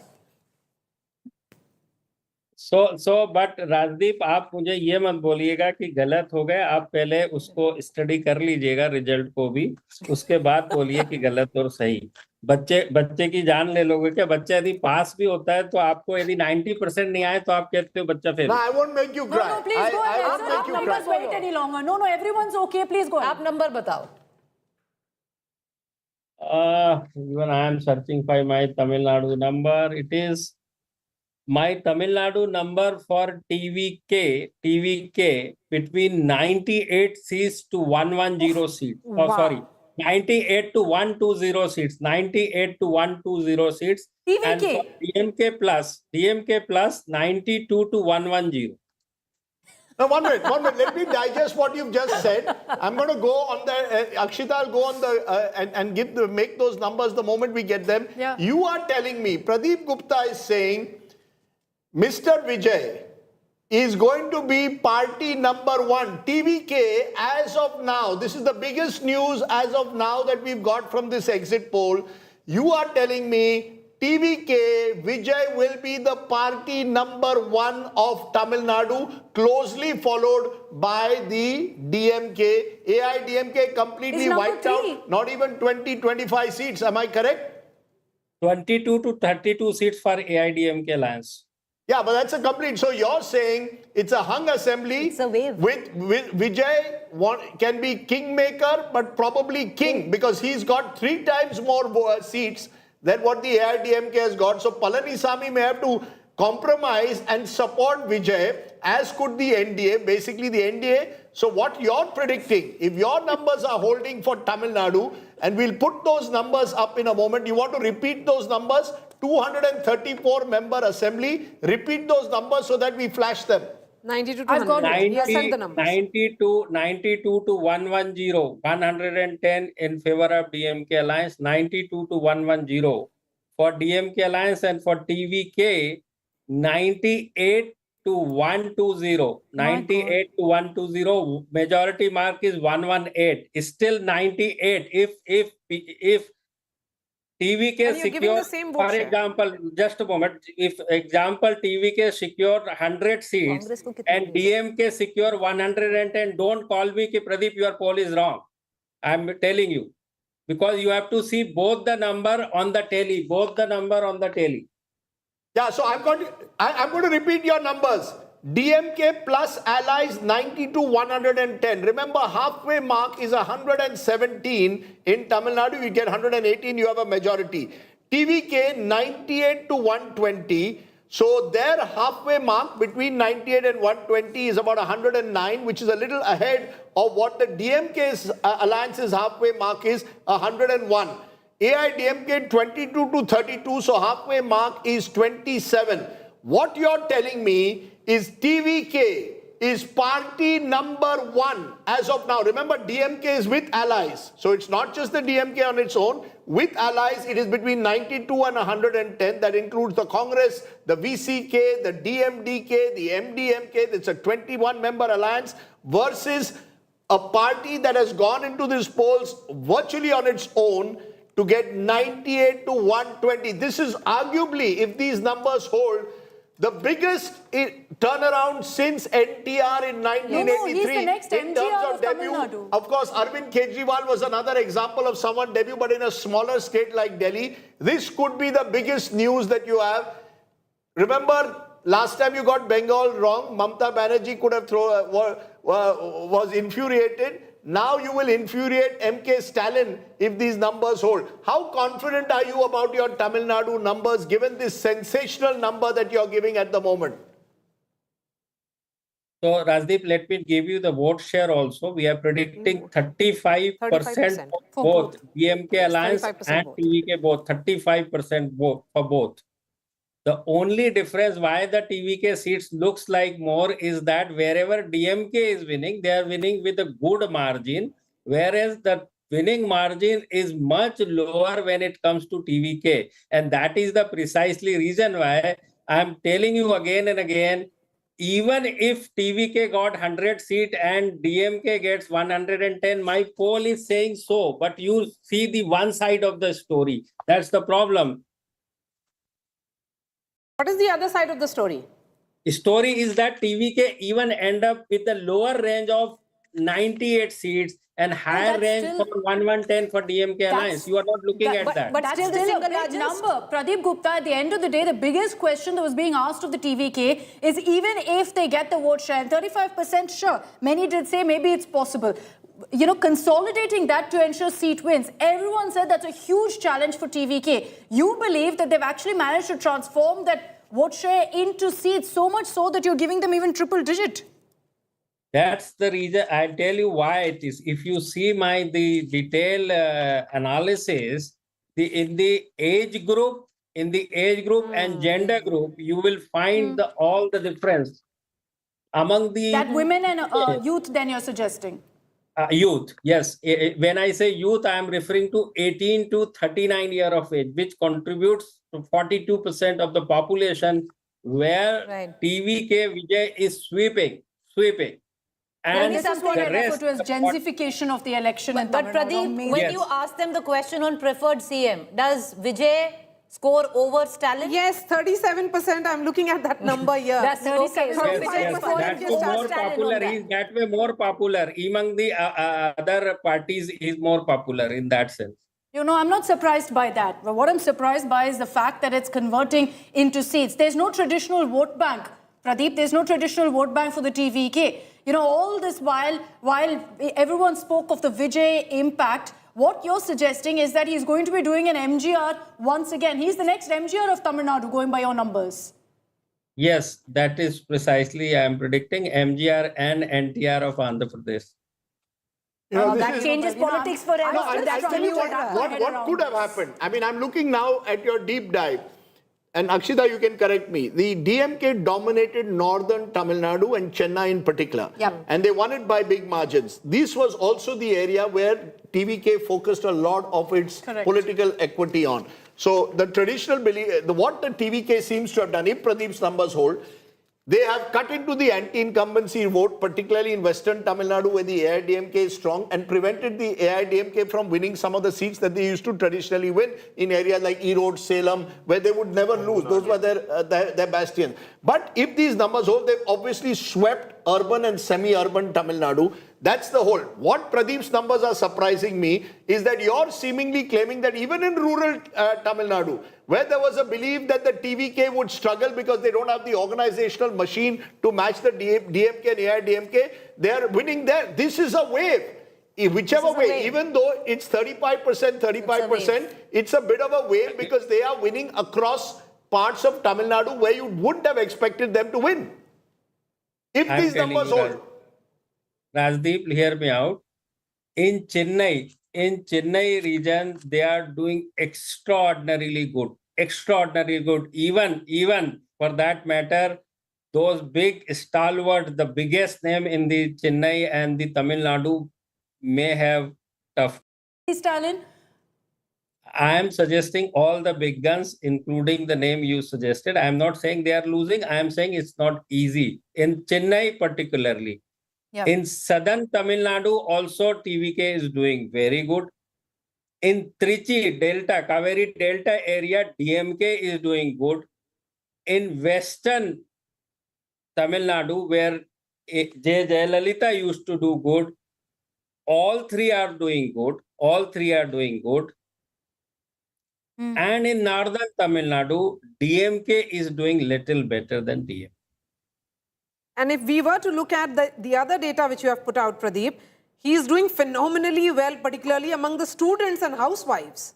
Yes. Yeah, women And even gender. private service. Women, Gender. youth. If I look at the caste factor here, Pradeep, am I then to assume that the Dalit vote has also gone to the TVK then? The Dalit vote, what I'm also looking at is that you've given them a good number when it comes to the Gaundur vote, which is also big because that means that, They've broken into Konkan they've done very AIDMK. They've well. broken into They've an broken into AIDMK bastion. AIDMK, So very they've much. basically broken both the main parties. They've But I taken, think hit in urban AIDMK. areas, they've hit the DMK. And in in rural, rural, semi-rural, they've hit the AIDMK. Their vote is coming not just from one particular region, which was the expectation in terms of winning seats. When you start winning seats, once you get over 30%, then in a three-cornered race, and this is Tamil Nadu's first genuine three-cornered race in a very, very long time.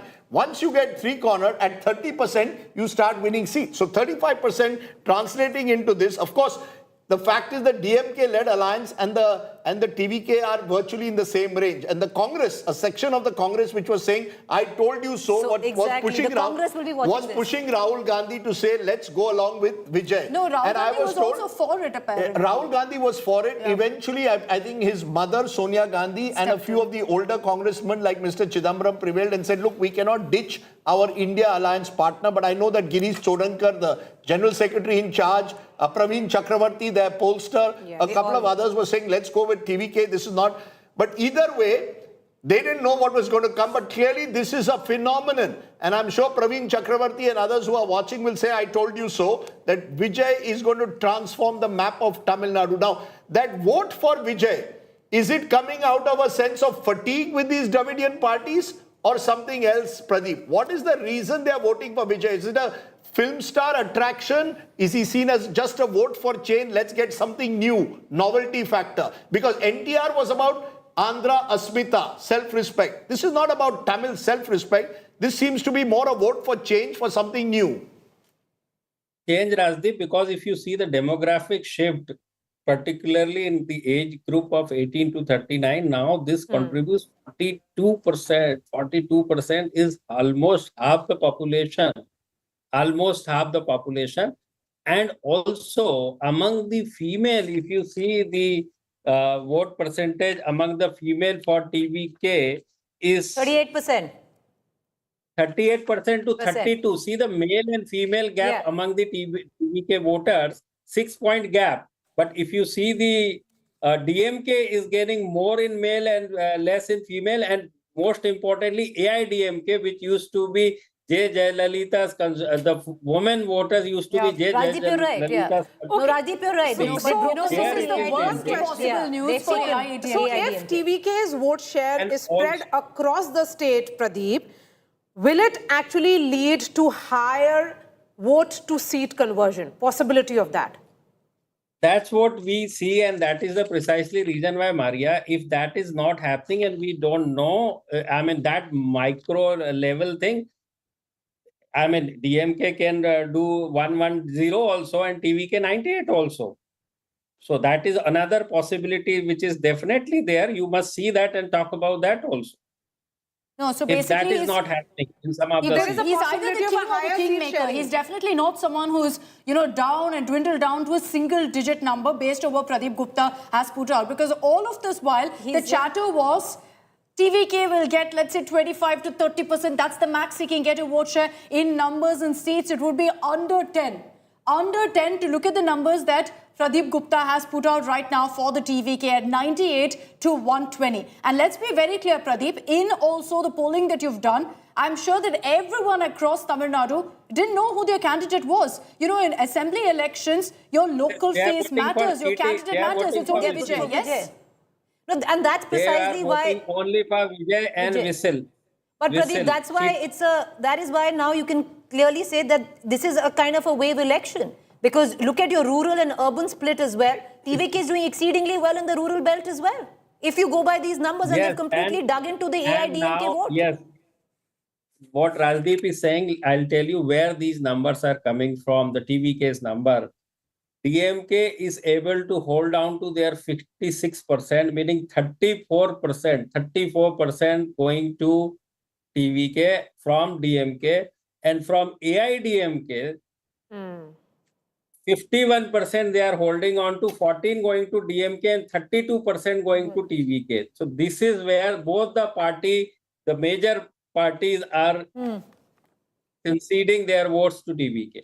What's the biggest factor, Pradeep, based on your poll, that the DMK and AIADMK underestimated as far as Vijay goes? Because I'm sure you spoke to many of the leaders in DMK and AIADMK. Whenever I had that conversation, they said, sure, there's a Vijay impact. None of them anticipated the kind of numbers you've put out. So what do you think is the one factor they underestimated about him? So I'll tell you what is working in favor of Vijay. I don't know about the political party, what they do and what they think. See, first is the newness. Newness is always there in Tamil Nadu, and they, except this 2016 Jayalalitha repeat, they keeps on changing. And when it comes to the newness, the going to the other alliance, the AIDM alliance, they don't see any prospect kind of a thing in comparison to Vijay in particular.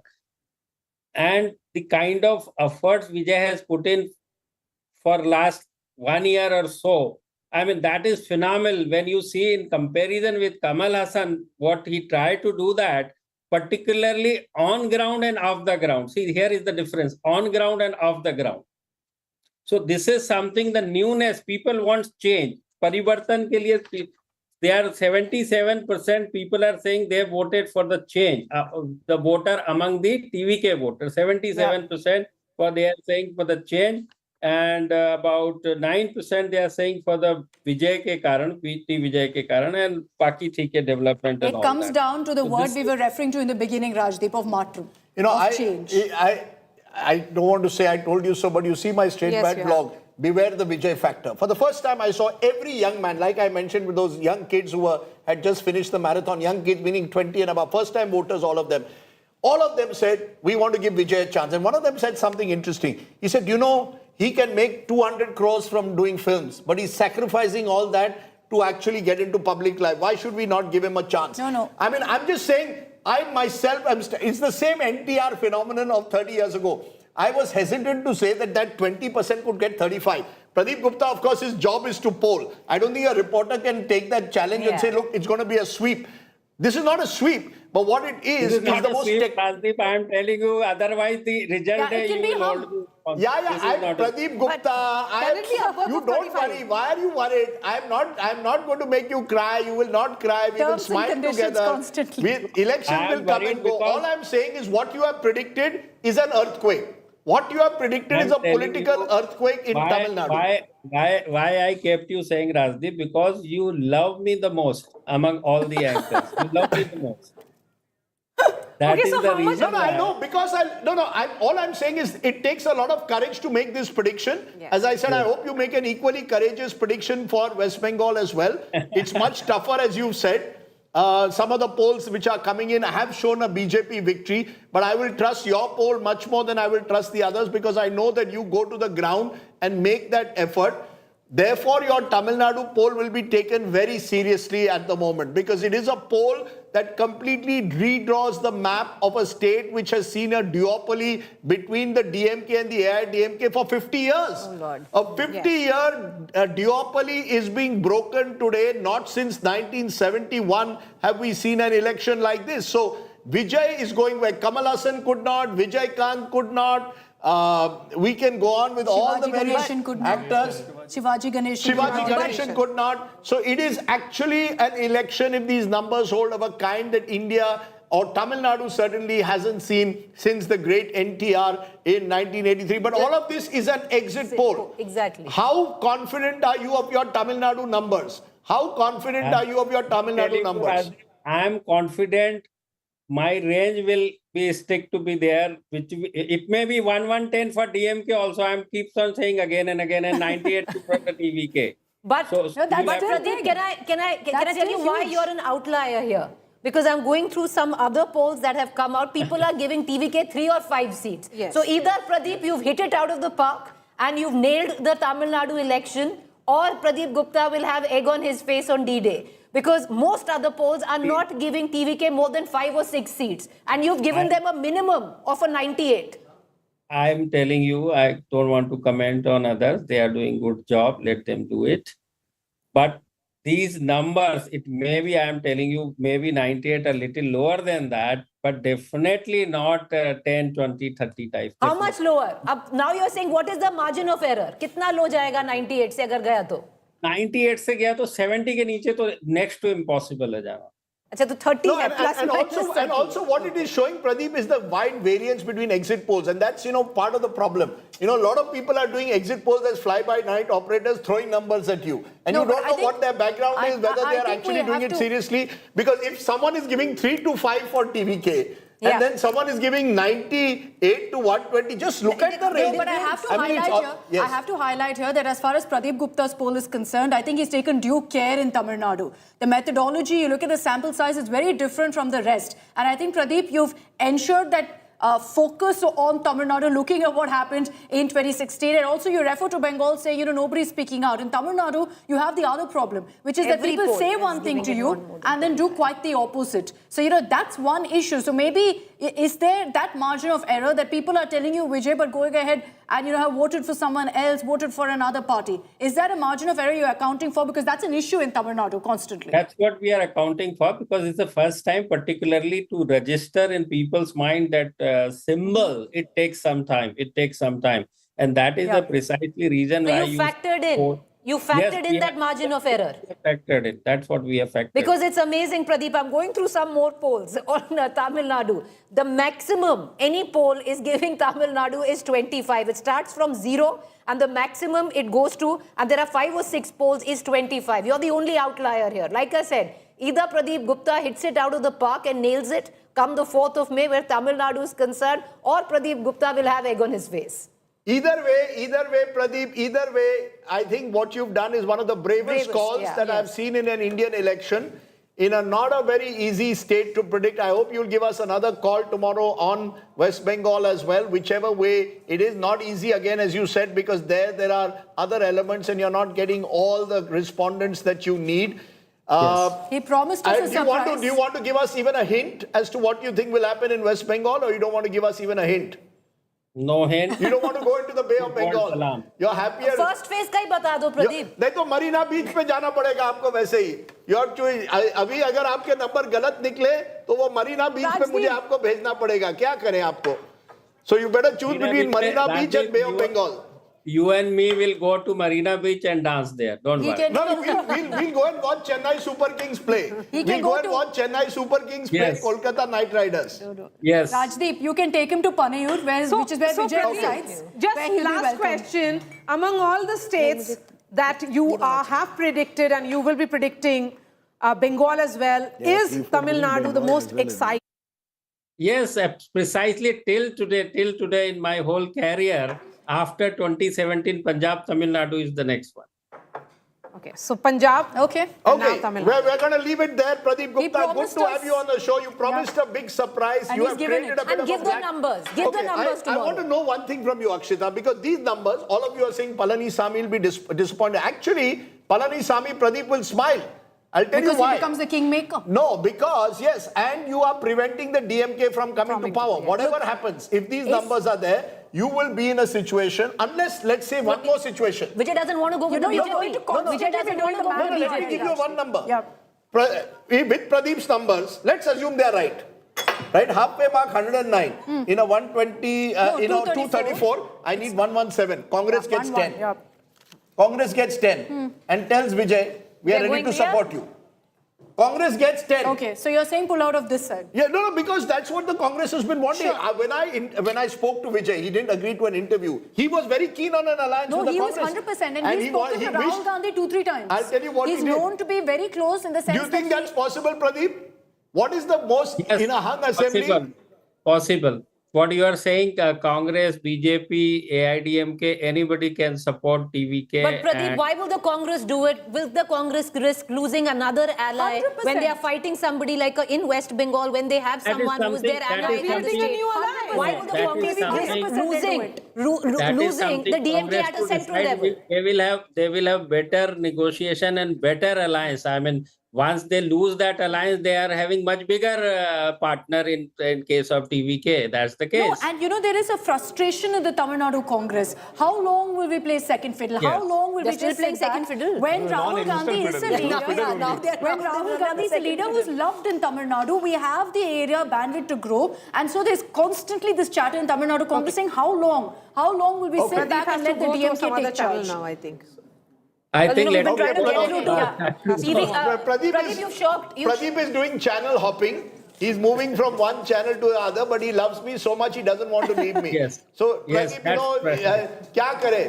आप और हमारी जोड़ी ऐसे रहेगी. अगली बार studio में आओ, थोड़ा नाचेंगे. I'll be wearing a munda on. To a Vijay song. I'll be wearing that on Monday. So you also can come in your Tamil dress, and we'll see how that plays. I'm being told, but Pradeep, there's this 35, 22, 37 that you've done across the board. You don't want to give us a breakup of the alliances, right? How much is the Congress getting? Number crunching is on. We are trying to give the party wise also. Let me. Pradeep, You've not yet given us party wise within the DMK Party wise plus. we are trying to give, and region wise also we are to give me some time.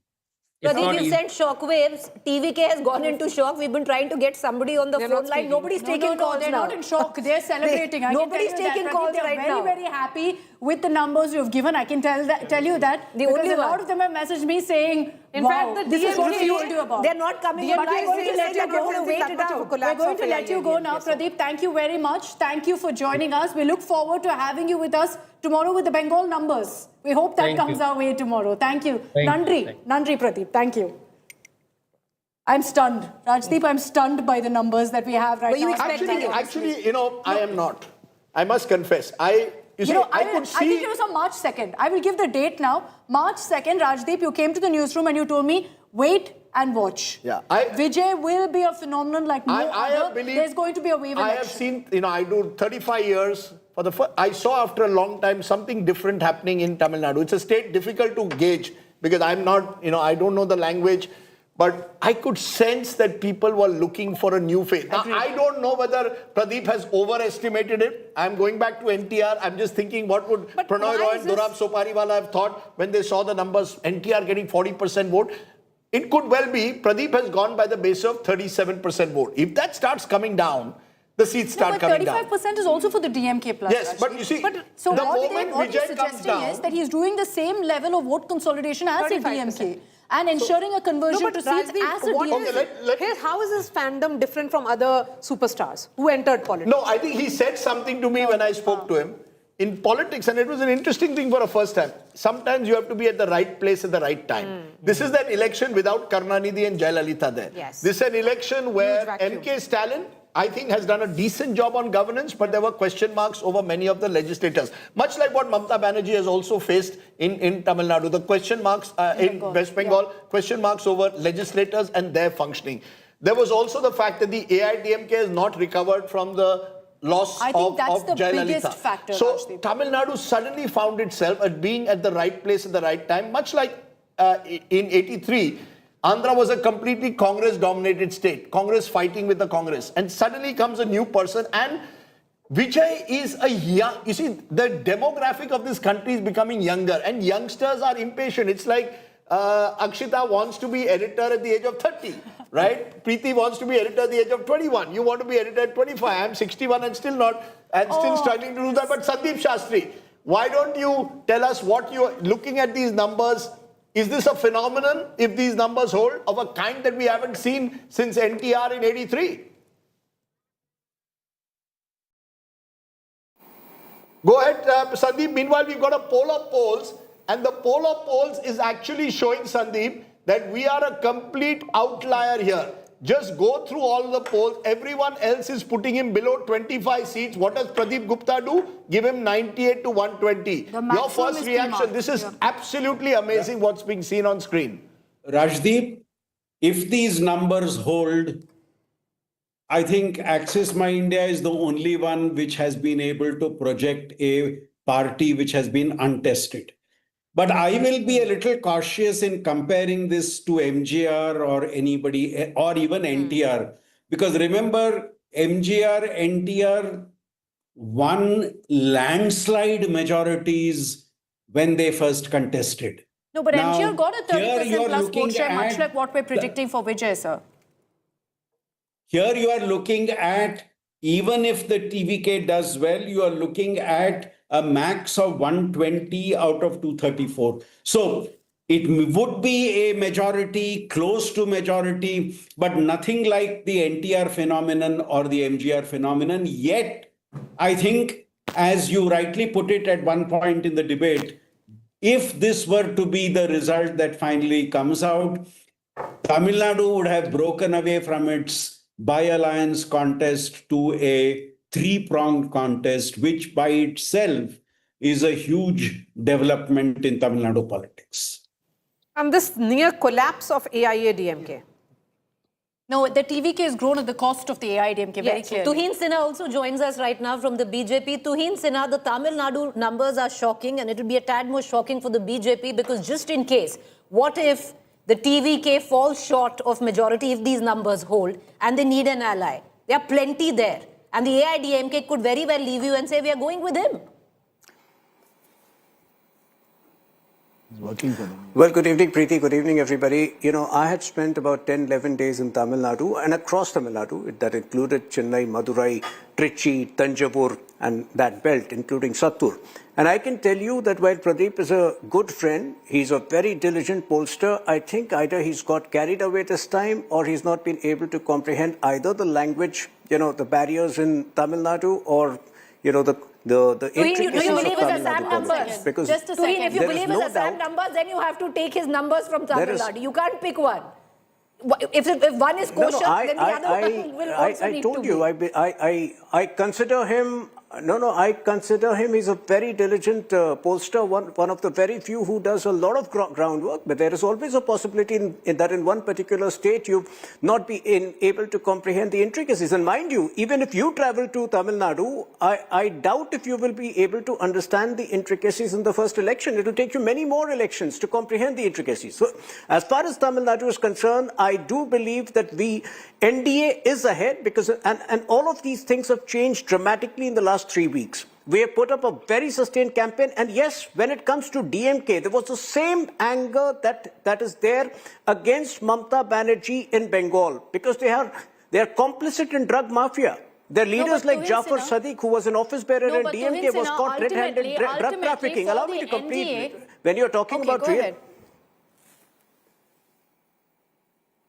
So their office bearers like Jafar Sadiq were caught in drug trafficking. Drug trafficking is a very big issue in Tamil Nadu. The youth wanted change, but we also believe because of the anger against Stalin family specifically, Vijay would be eating more of DMK votes, and that would be benefiting us. Okay, I'm just going to come to you. A. Saravanan of the DMK is joining us on this broadcast. Mr. Saravanan, vanakkam. Did you underestimate the Vijay factor? If you look at the Axis My India exit poll right now, TVK is at 98 to 120. Your response, sir? Mr. Pradeep Gupta going to cry live on your show on 4th, like he did in the last elections. That is what he is going to do for predicting this. Landslide. Nobody is going to believe this. So it's not possible. Here's what Pradeep Gupta is saying, Mr. Saravanan. The reason that TVK, he's giving this number of 98 to 120. And if you look at all the other polls, no one's close, obviously. But Pradeep Gupta is highlighting two things. One, that, there is a need for change. The people felt that. And women and youth, urban pockets, which is your stronghold, have all gone to TVK. If wishes were horses, beggars would ride. Probably Mr. Pradeep Gupta and his group of people have taken this exit poll in and around Panayor, the residence of Mr. TVK Vijay. I think we'll have to dismiss. I don't think we should waste your time and my time discussing this poll. Every other exit poll and every other pre-poll has predicted a victory for the DMK party. So we are going to come back. There is no anti-incumbency. We could see it on the ground. There is no anti-incumbency. The schemes, what we have done for the women and for the youngsters, that has reached them and they are voting for us overwhelmingly. And the biggest mistake done by Mr. Edappadi Palaniswamy is endorsing Mr. Vijay after the Karur tragedy. He should have made him held accountable. So, Mr. Sarvanan, what is evident is that while the DMK is holding on, it is the collapse of AIA-DMK which has led to the growth of TVK. So, did you underestimate AIA-DMK then or overestimate them? See, that's what. TVK is getting a good number of votes this time. We estimate he'll reach around 15% or little over that. That is what the sense we are getting. And he is eating into the votes of the ADMK party. See, 2006, the same thing happened. 2016, the same thing happened. And 2026 also the same thing is going to happen. There is and interestingly, Axis is also predicting that actor Vijay is perhaps 2% more popular than the present Chief Minister MK Stalin. He's at 37%, MK Stalin at 35%. See, that's what. I don't know how much credence we can give this to. The popularity of the Chief Minister, Mr. MK Stalin, is unmatched. I don't think you can compare him with Mr. Vijay. Okay, so tell me, which is the party number 2 according to you, according to the DMK? According to me, according to us, it will be the ADMK party, which will come second. Probably Vijay may get around 5 seats, 5 to 10 seats maximum.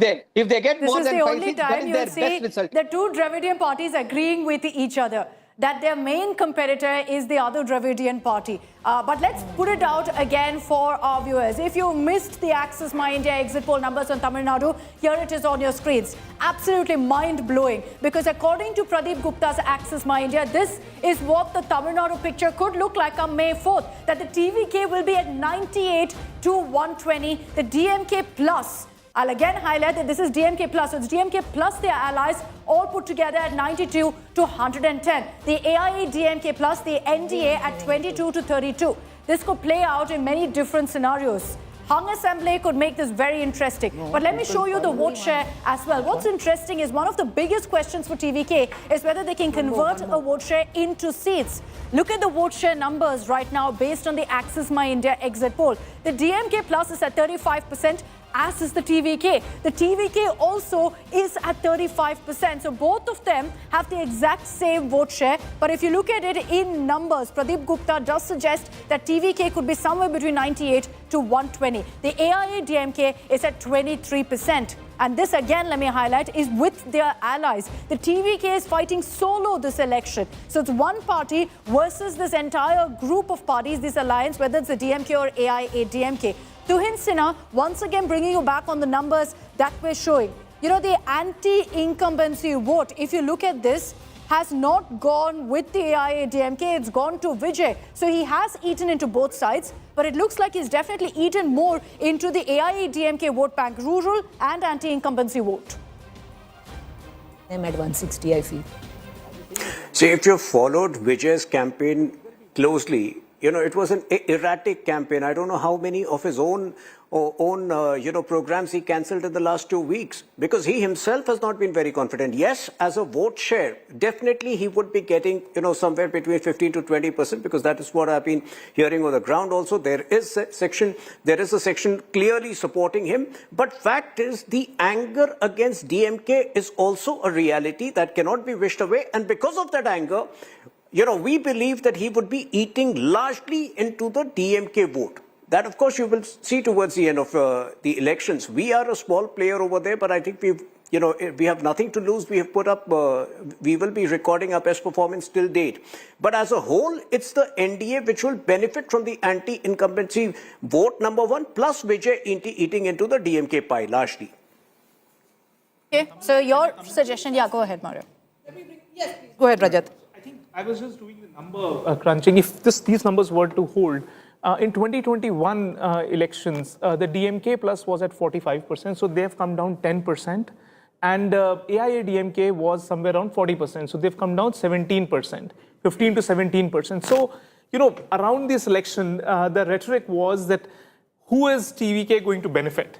Would it hurt the DMK or would it hurt the AIA DMK? And a lot of analysis went around this. But in this waiting game, DMK's saving grace was that the anti-incumbency vote is going to vertically split, and they will, they might just lose 6, 7, 8% vote, and they might still stay afloat. But nobody factored in that, instead of looking at anti-incumbency vote splitting, it will consolidate so heavily in the favor of one new incumbent that the numbers will reach to a level where the AIADMK will completely fold in. I think even I was covering in 2024 election very, very closely, and I was on the ground for 3-4 months.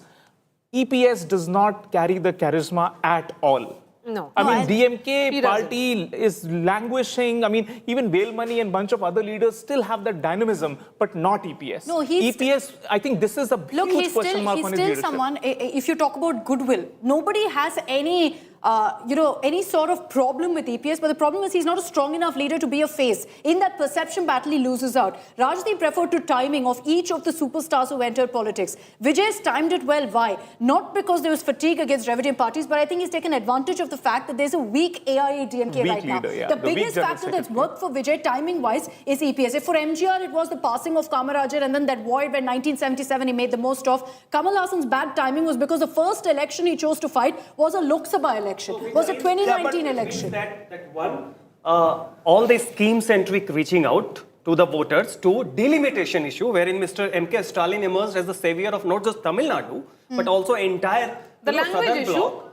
I mean, none of these. Can I just say this? Every time I'm on the ground in Tamil Nadu, and as someone who lives in Noida, do I appreciate Hindi imposition or any of that? Absolutely not. Do I feel emotional about it? 100%. And you'll see this on the ground as well. Do people vote on it?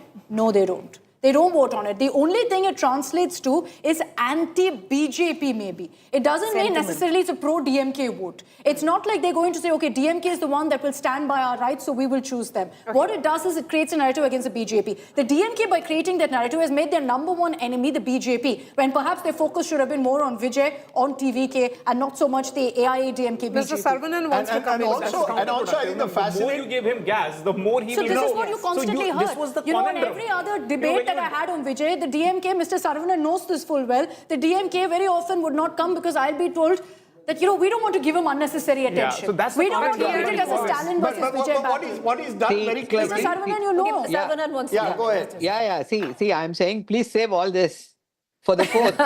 I think all of you are too premature. We know, we have been following elections, we know the ground, we know what's going to happen, and definitely this scenario is not going to play out at all. Not even in the wildest dreams of anybody, this scenario will play out. But Mr. Sarvanan, just a moment. For a brief while, it will give you a nightmare. Allow me to speak. Maybe this will give your channel a lot of visibility among the wannabe TVK members for the next 3 days. What? Come on. We have seen Mr. Pradeep Gupta crying, and you are giving him the top priority. He's also celebrated many times. Look, he's a reputed pollster. And so let's get your opinion on the numbers. On these numbers as they stand right now, looking at this, has the Vijay factor been underestimated by the DMK? Yes or no? Not at all. If you look at history, any third player is going to help the incumbent. Same thing happened in 2019. The opposition vote was fragmented. The BJP got 37% of the votes and had spectacular numbers. But Mr. Sarvanan, traditional benchmarks of psephology no longer exist in the current play of politics. Yes. And if you go back to history, then Mr. Sarvanan, history stands testimony. Mr. Pradeep Gupta in 2021 predicted that you were going to come to power. Right? Yeah, he predicted that. So he was one of the few who did. 2024. 24, he got your share right. In Lok Sabha, he got your share right. He got Tamil Nadu right. No, Mr. Sarvanan. He got Tamil Nadu right. But see, listen. That's what I'm saying. Mr. Sarvanan, we're not here to discuss Pradeep Gupta's credibility or not. It is, he's stuck his neck out. When he is giving these outrageous numbers, that is what we got to discuss. Sir, but you accepted it in 2021. Mr. Sarvanan, okay, 1 second. No. See, all the 4 of you, please allow me to talk. See, 2024, the trend was very clear. Pre-poll, everybody said DMK will win. That was the trend. We won. Here, pre-poll, everybody said DMK is going to win. Most of the exit polls are saying DMK will win and we are going to win. This is an outlier and this is not going to be, I don't know. Okay. So DMK IT wing has just put out a tweet in which they are saying we are winning big. They are, of course, going Yes. to make this claim till Yes. 4th. We are winning when big. the results actually come winning out, big. I can see. I'm glad it hasn't Tuhin dented the Sinha wants to confidence of come in. Mr. Tuhin, Saravanan. it's rather surprising that DMK warns AIADMK and the NDA to be party number 2. So that Yeah, see, the duopoly actually remains. They do not want a new player in It's not about duopoly. See, whatever said and done, ADMK is a Dravidian You have party. just witnessed the, you have just witnessed the arrogance of DMK through Saravanan, who's saying that, you're bringing out these numbers for TRP. At least I didn't say that. I said, Pradeep is a very diligent pollster who may have just got carried away because he's a risk taker.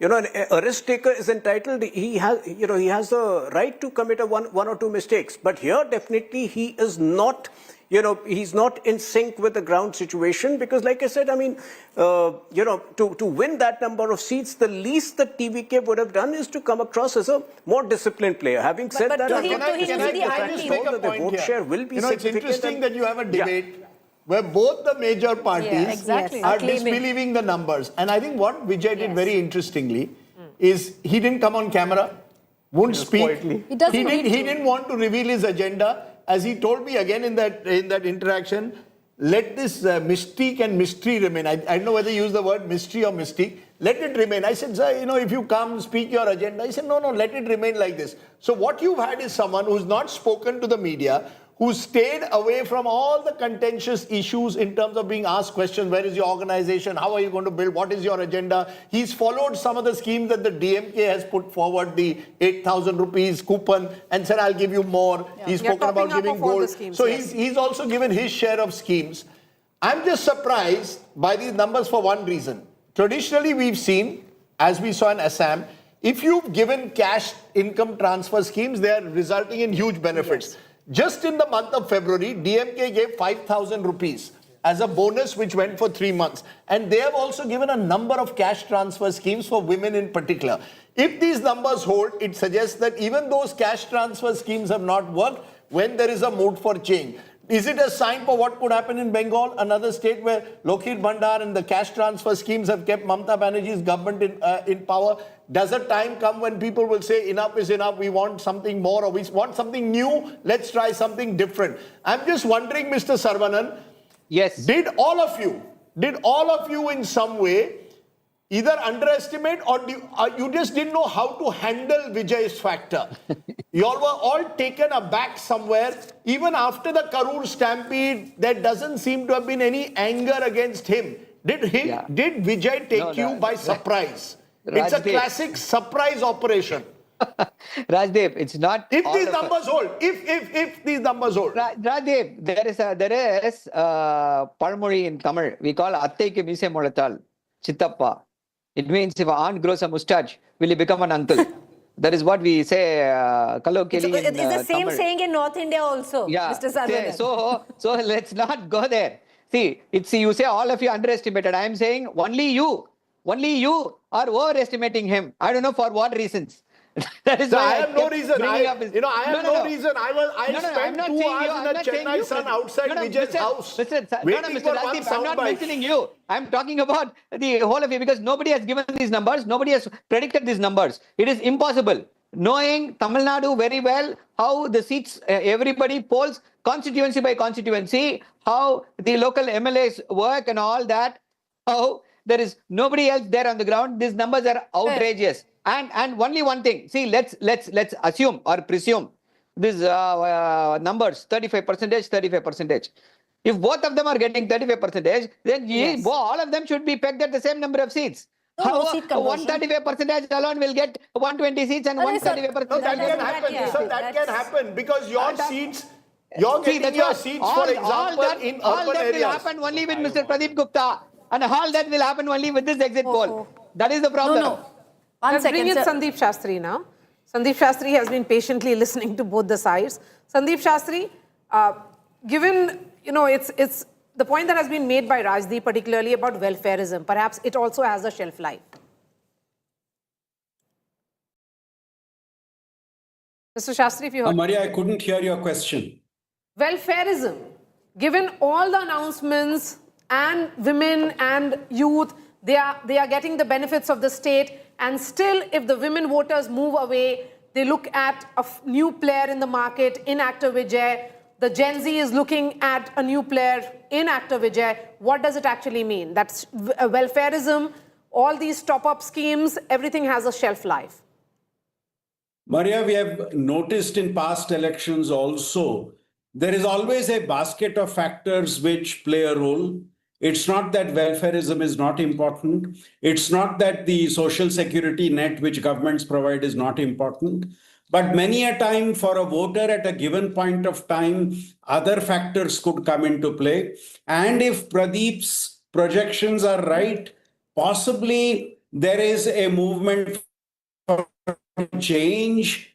Possibly the fact that a new player has entered into the political scene has created a buzz in the state. So now all this is assuming that Pradeep is right in terms of what he is projecting. My personal view, I think the situation on the ground seemed to be that there was no strong anti-incumbency against the DMK, and it's likely that the new party does make an entry, but I'm not too sure it would make an entry in the numbers that is being projected in the Axis My India poll.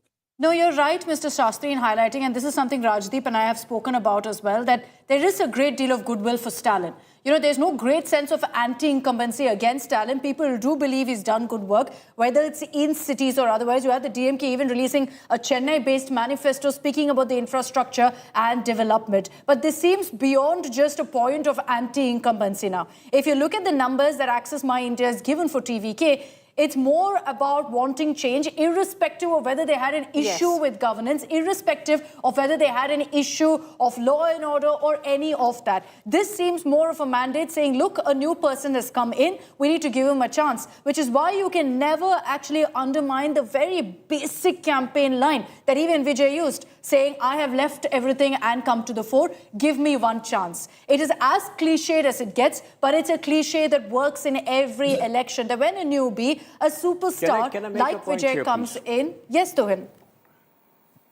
Akshita, that is the challenge of this election in Tamil Nadu. You're talking about we have a party and a leader who has been untested. One second, Mr. Shastri, would you hold that thought? Tuhin Sinha wants to come in and then you can complete later. What is likely to happen? Yeah, Mr. Sinha, make your point. Since we are talking about the impact of welfareism and of cash transfers to women, let me tell you that these things work when women's safety is also guaranteed. They don't work at the cost of women's safety. And mind you, one of the main grouses on the ground against the DMK government was the fact that the crime has been the crime has increased to disproportionate levels. Criminals are roaming absolutely free, and many of them have the backing of DMK ministers or DMK is holding on to the its vote DMK share. ecosystem. So they don't work. It is AIA-DMK which has collapsed, we will see this and on TVK's that growth is at day. the cost of AIA-DMK. First of all, let the outlier, let us not even consider the outlier prediction for now, first of all. So, that puts DMK and, the NDA alliance on an equal footing, because, mind you, I mean, that outlier prediction of TVK getting 37% vote, I don't think, anybody is willing to believe that or take that seriously. I would be glad if tomorrow Pradeep Gupta also puts out a list of constituencies which he's giving to TVK, then we can have a more informed discussion and somewhat serious discussion. It's quite interesting because politicians and parties will pick from Access My India poll the state that they want to align with in terms of projection and the state that they want to immediately disown and say, ye projection galat hai. So if you're going to own Assam, then you'll have to also say, chalo, let's see if this also comes true. You can't diss one and own the other. That's just bad form, sir. No, so I mean, exit polls, more than exit polls, I think it's, I mean, if it comes to Bengal, if I may drift to Bengal for a moment, it's the behavior of politicians. If you repeatedly dole out threats, to voters, that only shows you're rattled. Similarly, in DMK, in Tamil Nadu, anti-incumbency, mind you, was a very real issue. Now, if you travel on the ground, I don't know whether you would be, or even your correspondents would be able to name. Let's say anti-incumbency was a huge issue. The fact is, you were not able to benefit from that anti-incumbency. That position that you should have been is, as per this poll, a position taken by the TVK. Yeah, of course we'll know on the 4th of May. Of course, we are just looking at projections. I will consider this poll seriously when I have a list of those constituencies. I'm asking you, can your correspondents name even 10 serious constituencies where TVK is likely to win? It's very easy to throw this number, but I'll wait for tomorrow and I will request Pradeep Gupta to bring out a list of those 100 constituencies. That is when we can have a more...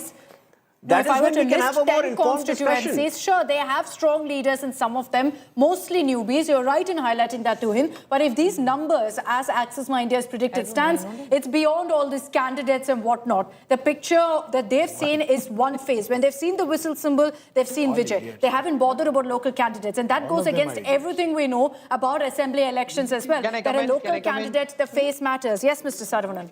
Yeah, now we have... apart from their leader, I think the followers of Mr. Vijay will have to venerate all the 4 of you.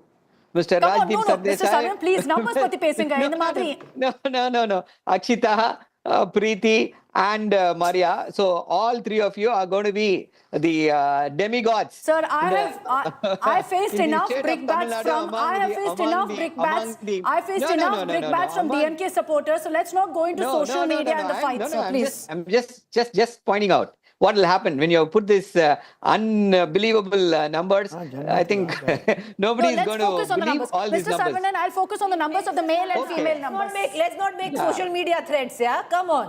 Let's focus on the numbers. Let's not do that. Let's focus on the numbers on our screens of the male and female votes right demigods. now. 4 demigods for the TVK. Now you're trolling us.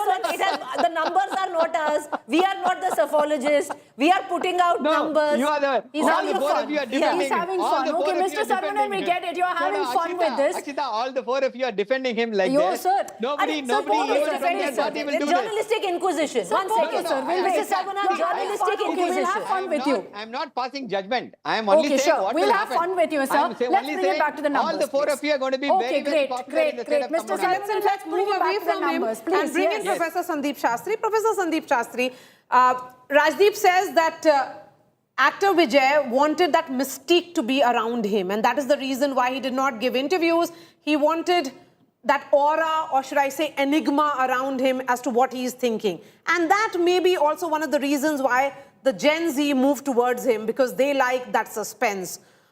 What makes women, or women who are largely driven by welfarism, move away from a party which has been nurturing them for all these 5 years to move away to a new factor? Professor Shastri. Okay, we don't have Professor Sandeep Shastri. Will you take that question? Look, let me play for a moment an analyst to just try to understand this Vijay phenomenon. Because I think if these numbers hold, and again, it's a big if. Because I don't recall when in an exit poll have 10 exit polls predicted someone 24. No, all 9 of them are in one direction, and only one is a total outlier of a kind that I haven't seen. Two are saying AIDMK. 2 are saying AIDMK. No, I'm just saying in terms of Vijay. But it also tells you how difficult it is, this election to call or to predict. If these numbers hold, it shows that that there is an element of change which is novelty.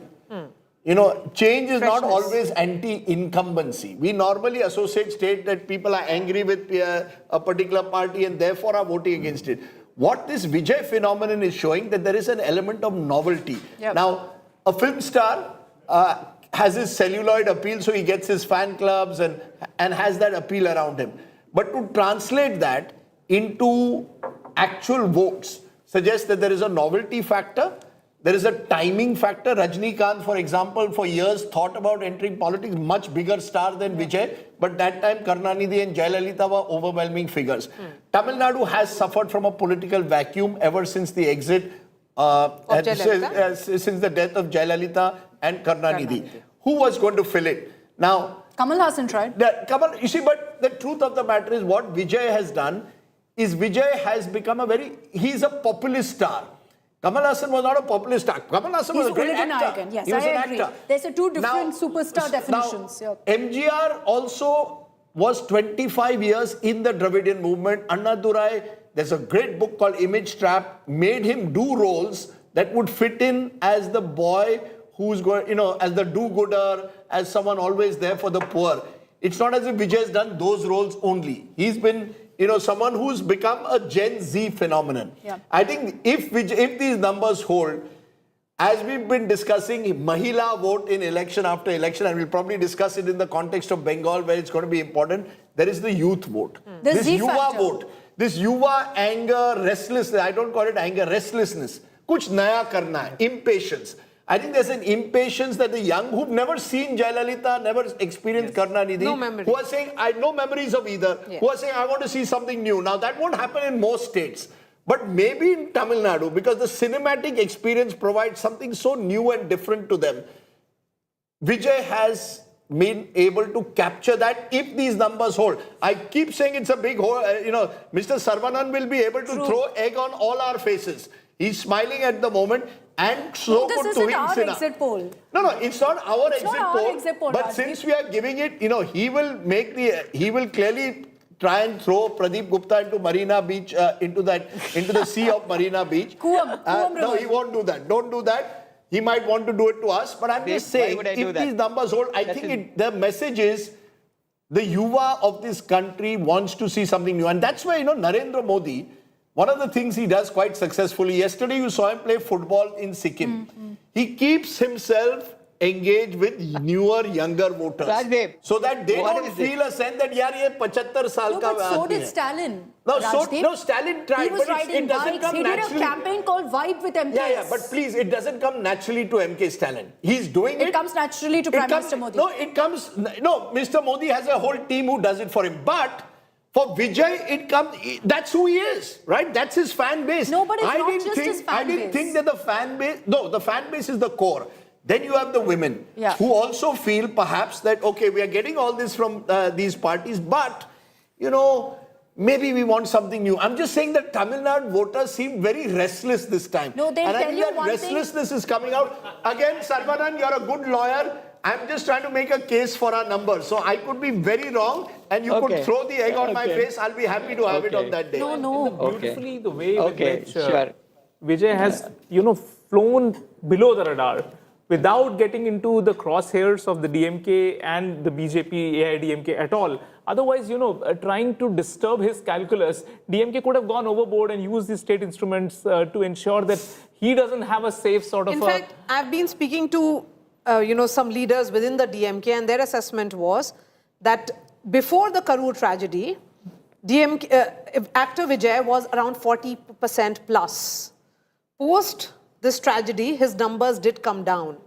But if we look at this projection of Access My India, it's been months and it's only down by 5%. No, I visited Karur. When I went to Karur, what I found shocking, you could say, is that I visited some of the victims' families. This was a family of someone who had lost a 2-year-old in that stampede. What did they say? They said, we don't blame Vijay at all. We will vote for Vijay. The only thing we expect from him is that he comes and visits us. That's it. So they actually fell for what Vijay said. Vijay twisted it. He said conspiracy. He said this wasn't me. This was the authorities. No, but Akshita, and that they fell for. Tell me, actor Vijay also did not have a very personalized campaign in the sense that he kept wasn't that superstar tag on. Yes. Yep. So unlike MK Stalin, who also did these campaigns which were seen as him being relatable, Vijay carried that aura. So that I'm at a distance. Even in that famous imagery of him being on a cycle, the moment somebody approaches him, he runs away. That goes viral. That is the primary difference that I was referring to between Keralam politics and Tamil Nadu politics. In Keralam, the readers have to be rooted. In Tamil Nadu, there is a larger-than-life image for their superstars and for their politicians. Even MK Stalin, I would say that there is a certain image with him. He doesn't give interviews left, right and centre. He's not someone who's a very approachable leader. And the people of Tamil Nadu what happens to Udayanidhi Stalin if actor Vijay actually gets the mandate on 4th. What happens to his politics It'll now? be interesting to see what happens for the DMK, because here's why. Yes. You know, if you see really for Udayanidhi Stalin, does he enjoy the kind of goodwill Stalin does on ground? He doesn't. So as it is, it's an uphill task for him to live up to his father's legacy. I think it's also about the dynasty politics that we keep talking about. I don't think that works as much in Tamil Nadu. It doesn't work as much in Tamil Nadu. Dynasty politics, nepotism, none of that works. Look, this is a mandate. If this holds good, it's simple. There's no question of any anti-incumbency vote or any of that. People wanted change. What I constantly come back to is the gentrification of an election in Tamil Nadu. It's not necessarily just Vijay's fan base. It's much beyond that as well. It's aspirational It's that people have come together. Yeah, and there was a question all through. Consolidation, how will he manage consolidation? This is very clearly, if these numbers hold good, a wave, Rajdeep. Okay, that's a good way to, you know, we've had every exit poll, you want that one state to throw up excitement. And we still haven't even come to West Bengal, which Pradeep Gupta says he wants to wait for 24 hours. And if you look at the numbers, at least 4 exit polls, 4 important exit polls are giving BJP a majority in West Bengal, 2 are giving it to Mamata. So even in West Bengal, there's a split verdict, and you never know what West Bengal will throw. But the big story at the moment is clearly that if the Axis My India exit poll turns out to be true, we've seen one of the biggest ever political debuts in this country, arguably the biggest ever since NTR in 1983. An actor, superstar, turned politician could well be Tamil Nadu's latest blockbuster hit hero. So we'll wait and see if Pradeep Gupta is right or whether Axis My India will have to stop turning towards Chennai for any succor after this. They will have to find some other place to move around with. But really fascinating to see the Vijay phenomenon play out like this. I appreciate all my colleagues joining me and my guests in a moment. We'll be back with the news at 9. So the traditional belief, what the TVK seems to have done in Pradeep's numbers hold, they have cut into the anti-incumbency vote, particularly in Western Tamil Nadu where the AIDMK is strong, and prevented the AIDMK from winning some of the seats that they used to traditionally win in areas like Erode, Salem, where they would never move. Those are their bastion. But if these numbers hold, they've obviously swept urban and semi-urban Tamil Nadu. That's the whole. What Pradeep's numbers are surprising me is that you're seemingly claiming that even in rural Tamil Nadu, where there was a belief that the TVK would struggle because they don't have the organizational machine to match the DMK and AIDMK, they are winning there. This is a wave. Whichever way, even though it's 35%, it's a bit of a wave because they are winning across parts of Tamil Nadu where you wouldn't have expected them to win. If these numbers hold. Rajdeep, hear me out. In Chennai region, they are doing extraordinarily good. Even for that matter, those big stalwarts, the biggest name in the Chennai and the Tamil Nadu may have tough. Stalin? I am suggesting all the big guns, including the name you suggested. I am not saying they are losing, I am saying it's not easy. In Chennai particularly. In southern Tamil Nadu also TVK is doing very good. In Trichy, Delta, Kaveri Delta area, DMK is doing good. In western Tamil Nadu, where J. Jayalalitha used to do good, all three are doing good. And in northern Tamil Nadu, DMK is doing little better than DMK. And if we were to look at the other data which you have put out, Pradeep, he is doing phenomenally well, particularly among the students and housewives. The taste of success. Yes. Women And and even private service. Women and youth. If I look at the caste factor here, Pradeep, am I then to assume that the Dalit vote has also gone to the TVK then? The Dalit vote, what I'm also looking at is that you've given them a good number when it comes to the Gaundur vote, which is also big because that means that, you know, in Kopanad they've done very well. They've broken into a So they've basically broken both the main parties. They've taken, in urban areas, they've hit the DMK. In rural, semi-rural, they've hit the AIDMK. Their vote is coming not just from one particular region, which was the expectation in terms of winning seats. When you start winning seats, once you get over 30%, then in a three-cornered race, and this is Tamil Nadu's first genuine three-cornered race in a very, very long time. Once you get three-cornered at 30%, you start winning seats. So 35% translating into this. Of course, the fact is that DMK-led alliance and the and the TVK are virtually in the same range. And the Congress, a section of the Congress which was saying, I told you so. Make your media plans smarter with India Today Live TV on your connected devices. Amplify your brand with 100 million smart internet viewers. To advertise, mail us at sales@aajtak.com. We cannot ditch our India Alliance partner, but I know that Girish Chodankar, the General Secretary in charge, Praveen Chakravarti, their pollster, a couple of others were saying, let's go with TVK, this is not. But either way, they didn't know what was going to come, but clearly this is a phenomenon. And I'm sure Praveen Chakravarti and others who are watching will say, I told you so, that Vijay is going to transform the map of Tamil Nadu. Now, that vote for Vijay, is it coming out of a sense of fatigue with these Dravidian parties or something else, Pradeep? What is the reason they are voting for Vijay? Is it a film star attraction? Is he seen as just a vote for change? Let's get something new, novelty factor. Because NTR was about Andhra Asmita, self-respect. This is not about Tamil self-respect. This seems to be more a vote for change, for something new. Change, Rajdeep, because if you see the demographic shift, particularly in the age group of 18 to 39, now this contributes 42% is almost half the population.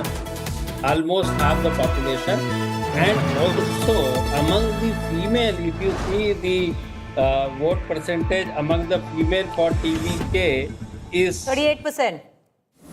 38% to 32. See the male and female gap among the TVK voters, 6-point gap. But if you see the DMK is gaining more in male and less in female, and most importantly AIDMK, which used to be J. Jayalalitha's, the women voters used to be J. Jayalalitha's. Rajiv, you're right.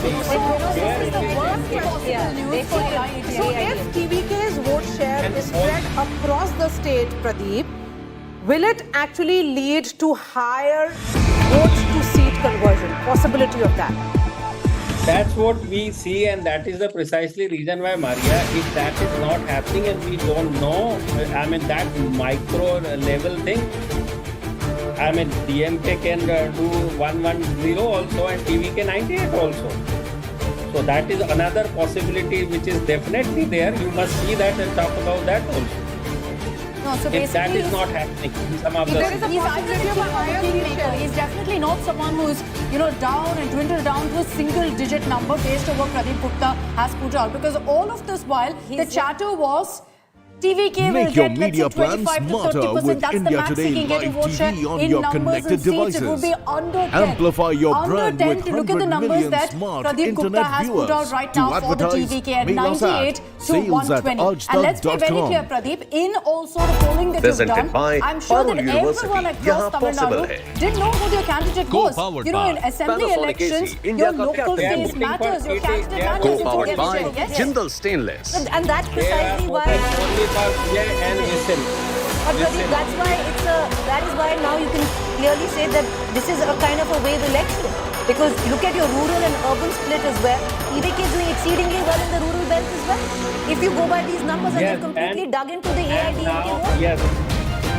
What Rajiv is saying, I'll tell you where these numbers are coming from, the TVK's number. DMK is able to hold on to their 56%, meaning 34% going to TVK from DMK. And from what are the AIDMK, exit polls saying? What are the tectonic shifts that could be taking place in Indian politics? I can tell you plenty of shocking findings from the big exit poll of Axis My India. We'll focus on what's happened in those battleground states. What's the biggest factor, Pradeep, based on your poll, that the DMK and AIDMK underestimated as far as Vijay goes? Because I'm sure you spoke to many of the leaders in DMK and AIDMK. Whenever I had that conversation, they said, sure, there's a Vijay impact. None of them anticipated the kind of numbers you've put out. So what do you think is the one factor they underestimated about it? So I'll tell you what is working in favor of Vijay. I don't know about the political party, what they do and what they think. See, first is the newness. Newness is always there in Tamil Nadu, and they except this 2016 Jayalalitha repeat, they keep on changing. And when it comes to the newness, they're going to the other alliance, the AIDF line, they don't see any prospect kind of a thing in comparison to Vijay in particular. And kind of efforts Vijay has put in for last 1 year or so, I mean, that is phenomenal when you see in comparison with Kamal Hassan, what he tried to do that, particularly on ground and off the ground. See, here is the difference, on ground and off the ground. In Kerala. So this is something, the newness, people want change. Parivartan ke liye, they are 77% people are saying they voted for the change. The voter among the TVK voters, 77% and for stay in power with a complete sweep and score a about hat-trick. 9% they are saying for the Vijay ke karan, Vijay ke karan and party ke development. It comes down to the word we were referring to in the beginning, Rajdeep, of market. I don't want to say I told you so, but you see my statement. Congress, DMK alliance may lose again. For the first time, I saw every young man, like I mentioned with those young kids who had just finished the marathon, young kids winning 20 and above, first time voters, all of them. All of them said, we want to give Vijay a chance. And one of them said something interesting. He said, you know, he can make 200 crores from doing films, but he's sacrificing all that. But our big story that we are breaking at the moment, there's been another historic turnout. I'm just saying, I myself, it's the same NPR phenomenon of 30 years ago. I was hesitant to say that 20% could get 35. Pradeep Gupta, of course, his job is to poll. I don't think a reporter can take that challenge. It's going to be a sweep. Women, this is not a sweep. For what it is, maximum voting taking place in Purva district of 93.66%, Bhawanipur, where Mamata Banerjee is taking on Suvendu Adhikari, reporting at 86.63% voter turnout. CEC saying highest voter percentage of what you have predicted is a political earthquake in since independence. But remember, this is also to be taken, what is to be taken into account is that the SIR exercise meant that a substantial number of voters from the previous elections were not on the voter list, about 12% of the total. Joining me now is Indrajit Kundu. It's much tougher, as you said. It appears that some of the polls which are coming in have shown a BJP victory. Remarkably high turnout. Some see it as strong anti-incumbency, others see it as the SIR effect. Therefore, your Tamil Nadu poll will be taken very seriously at the moment, because it is a poll also seems completely redraws the map of a state which has seen a duopoly. So presumably, a lot of nervous, anxiety all across Bengal at the moment is being broken today, not since 1971 have we seen an election like this. So Vijay is going where Kamal Hassan could not, Vijay could not. Really. We can we'll go have to on wait with till all May the 4th when the EVMs are open. It's a very, very difficult election to predict. In any case, West Bengal elections are very difficult to predict because people don't generally open up. But lots has been said about the polling percentage. 93% in the first phase until about 7:45 today. It is 92%. So it's almost close to what we have seen in phase 1. There were more urban areas in this phase, and there was an expectation. There's a general sense that urban voters don't turn out in large numbers as compared to rural voters, but that hasn't happened. Can I tell you why you're an outlier here? Because I'm going through some other polls that have come out. People are giving TVK 3 or 5 seats. So either Pradeep, you've hit it out of the park and you've nailed the Tamil Nadu election, or Pradeep Gupta will have egg on his face on D-Day. Because most other polls are not giving TVK more than 5 there are signs that this could indicate some voter consolidation with both groups bringing out their voters in full force. You've been speaking to all the leaders. What are their, how confident or underconfident do they appear? I'm telling you, maybe 98 a little lower than that. Both sides seem very confident. At least that's the posturing that they're showing in front of the media. But I can tell you, I can assure you, both camps, there is a bit of nervousness. It is ultimately, optics and also a battle of nerves in the last phase. But as far as this entire situation is concerned, there are two major factors that will remain the headline of this 2026 election. One, of course, is the SIR factor, for which, due to the squeezing of the voters list, we see arithmetically there is a jump and spike in voter percentage. That's a given. But at the same time, there is high levels of anti-incumbency, especially in the urban areas, which is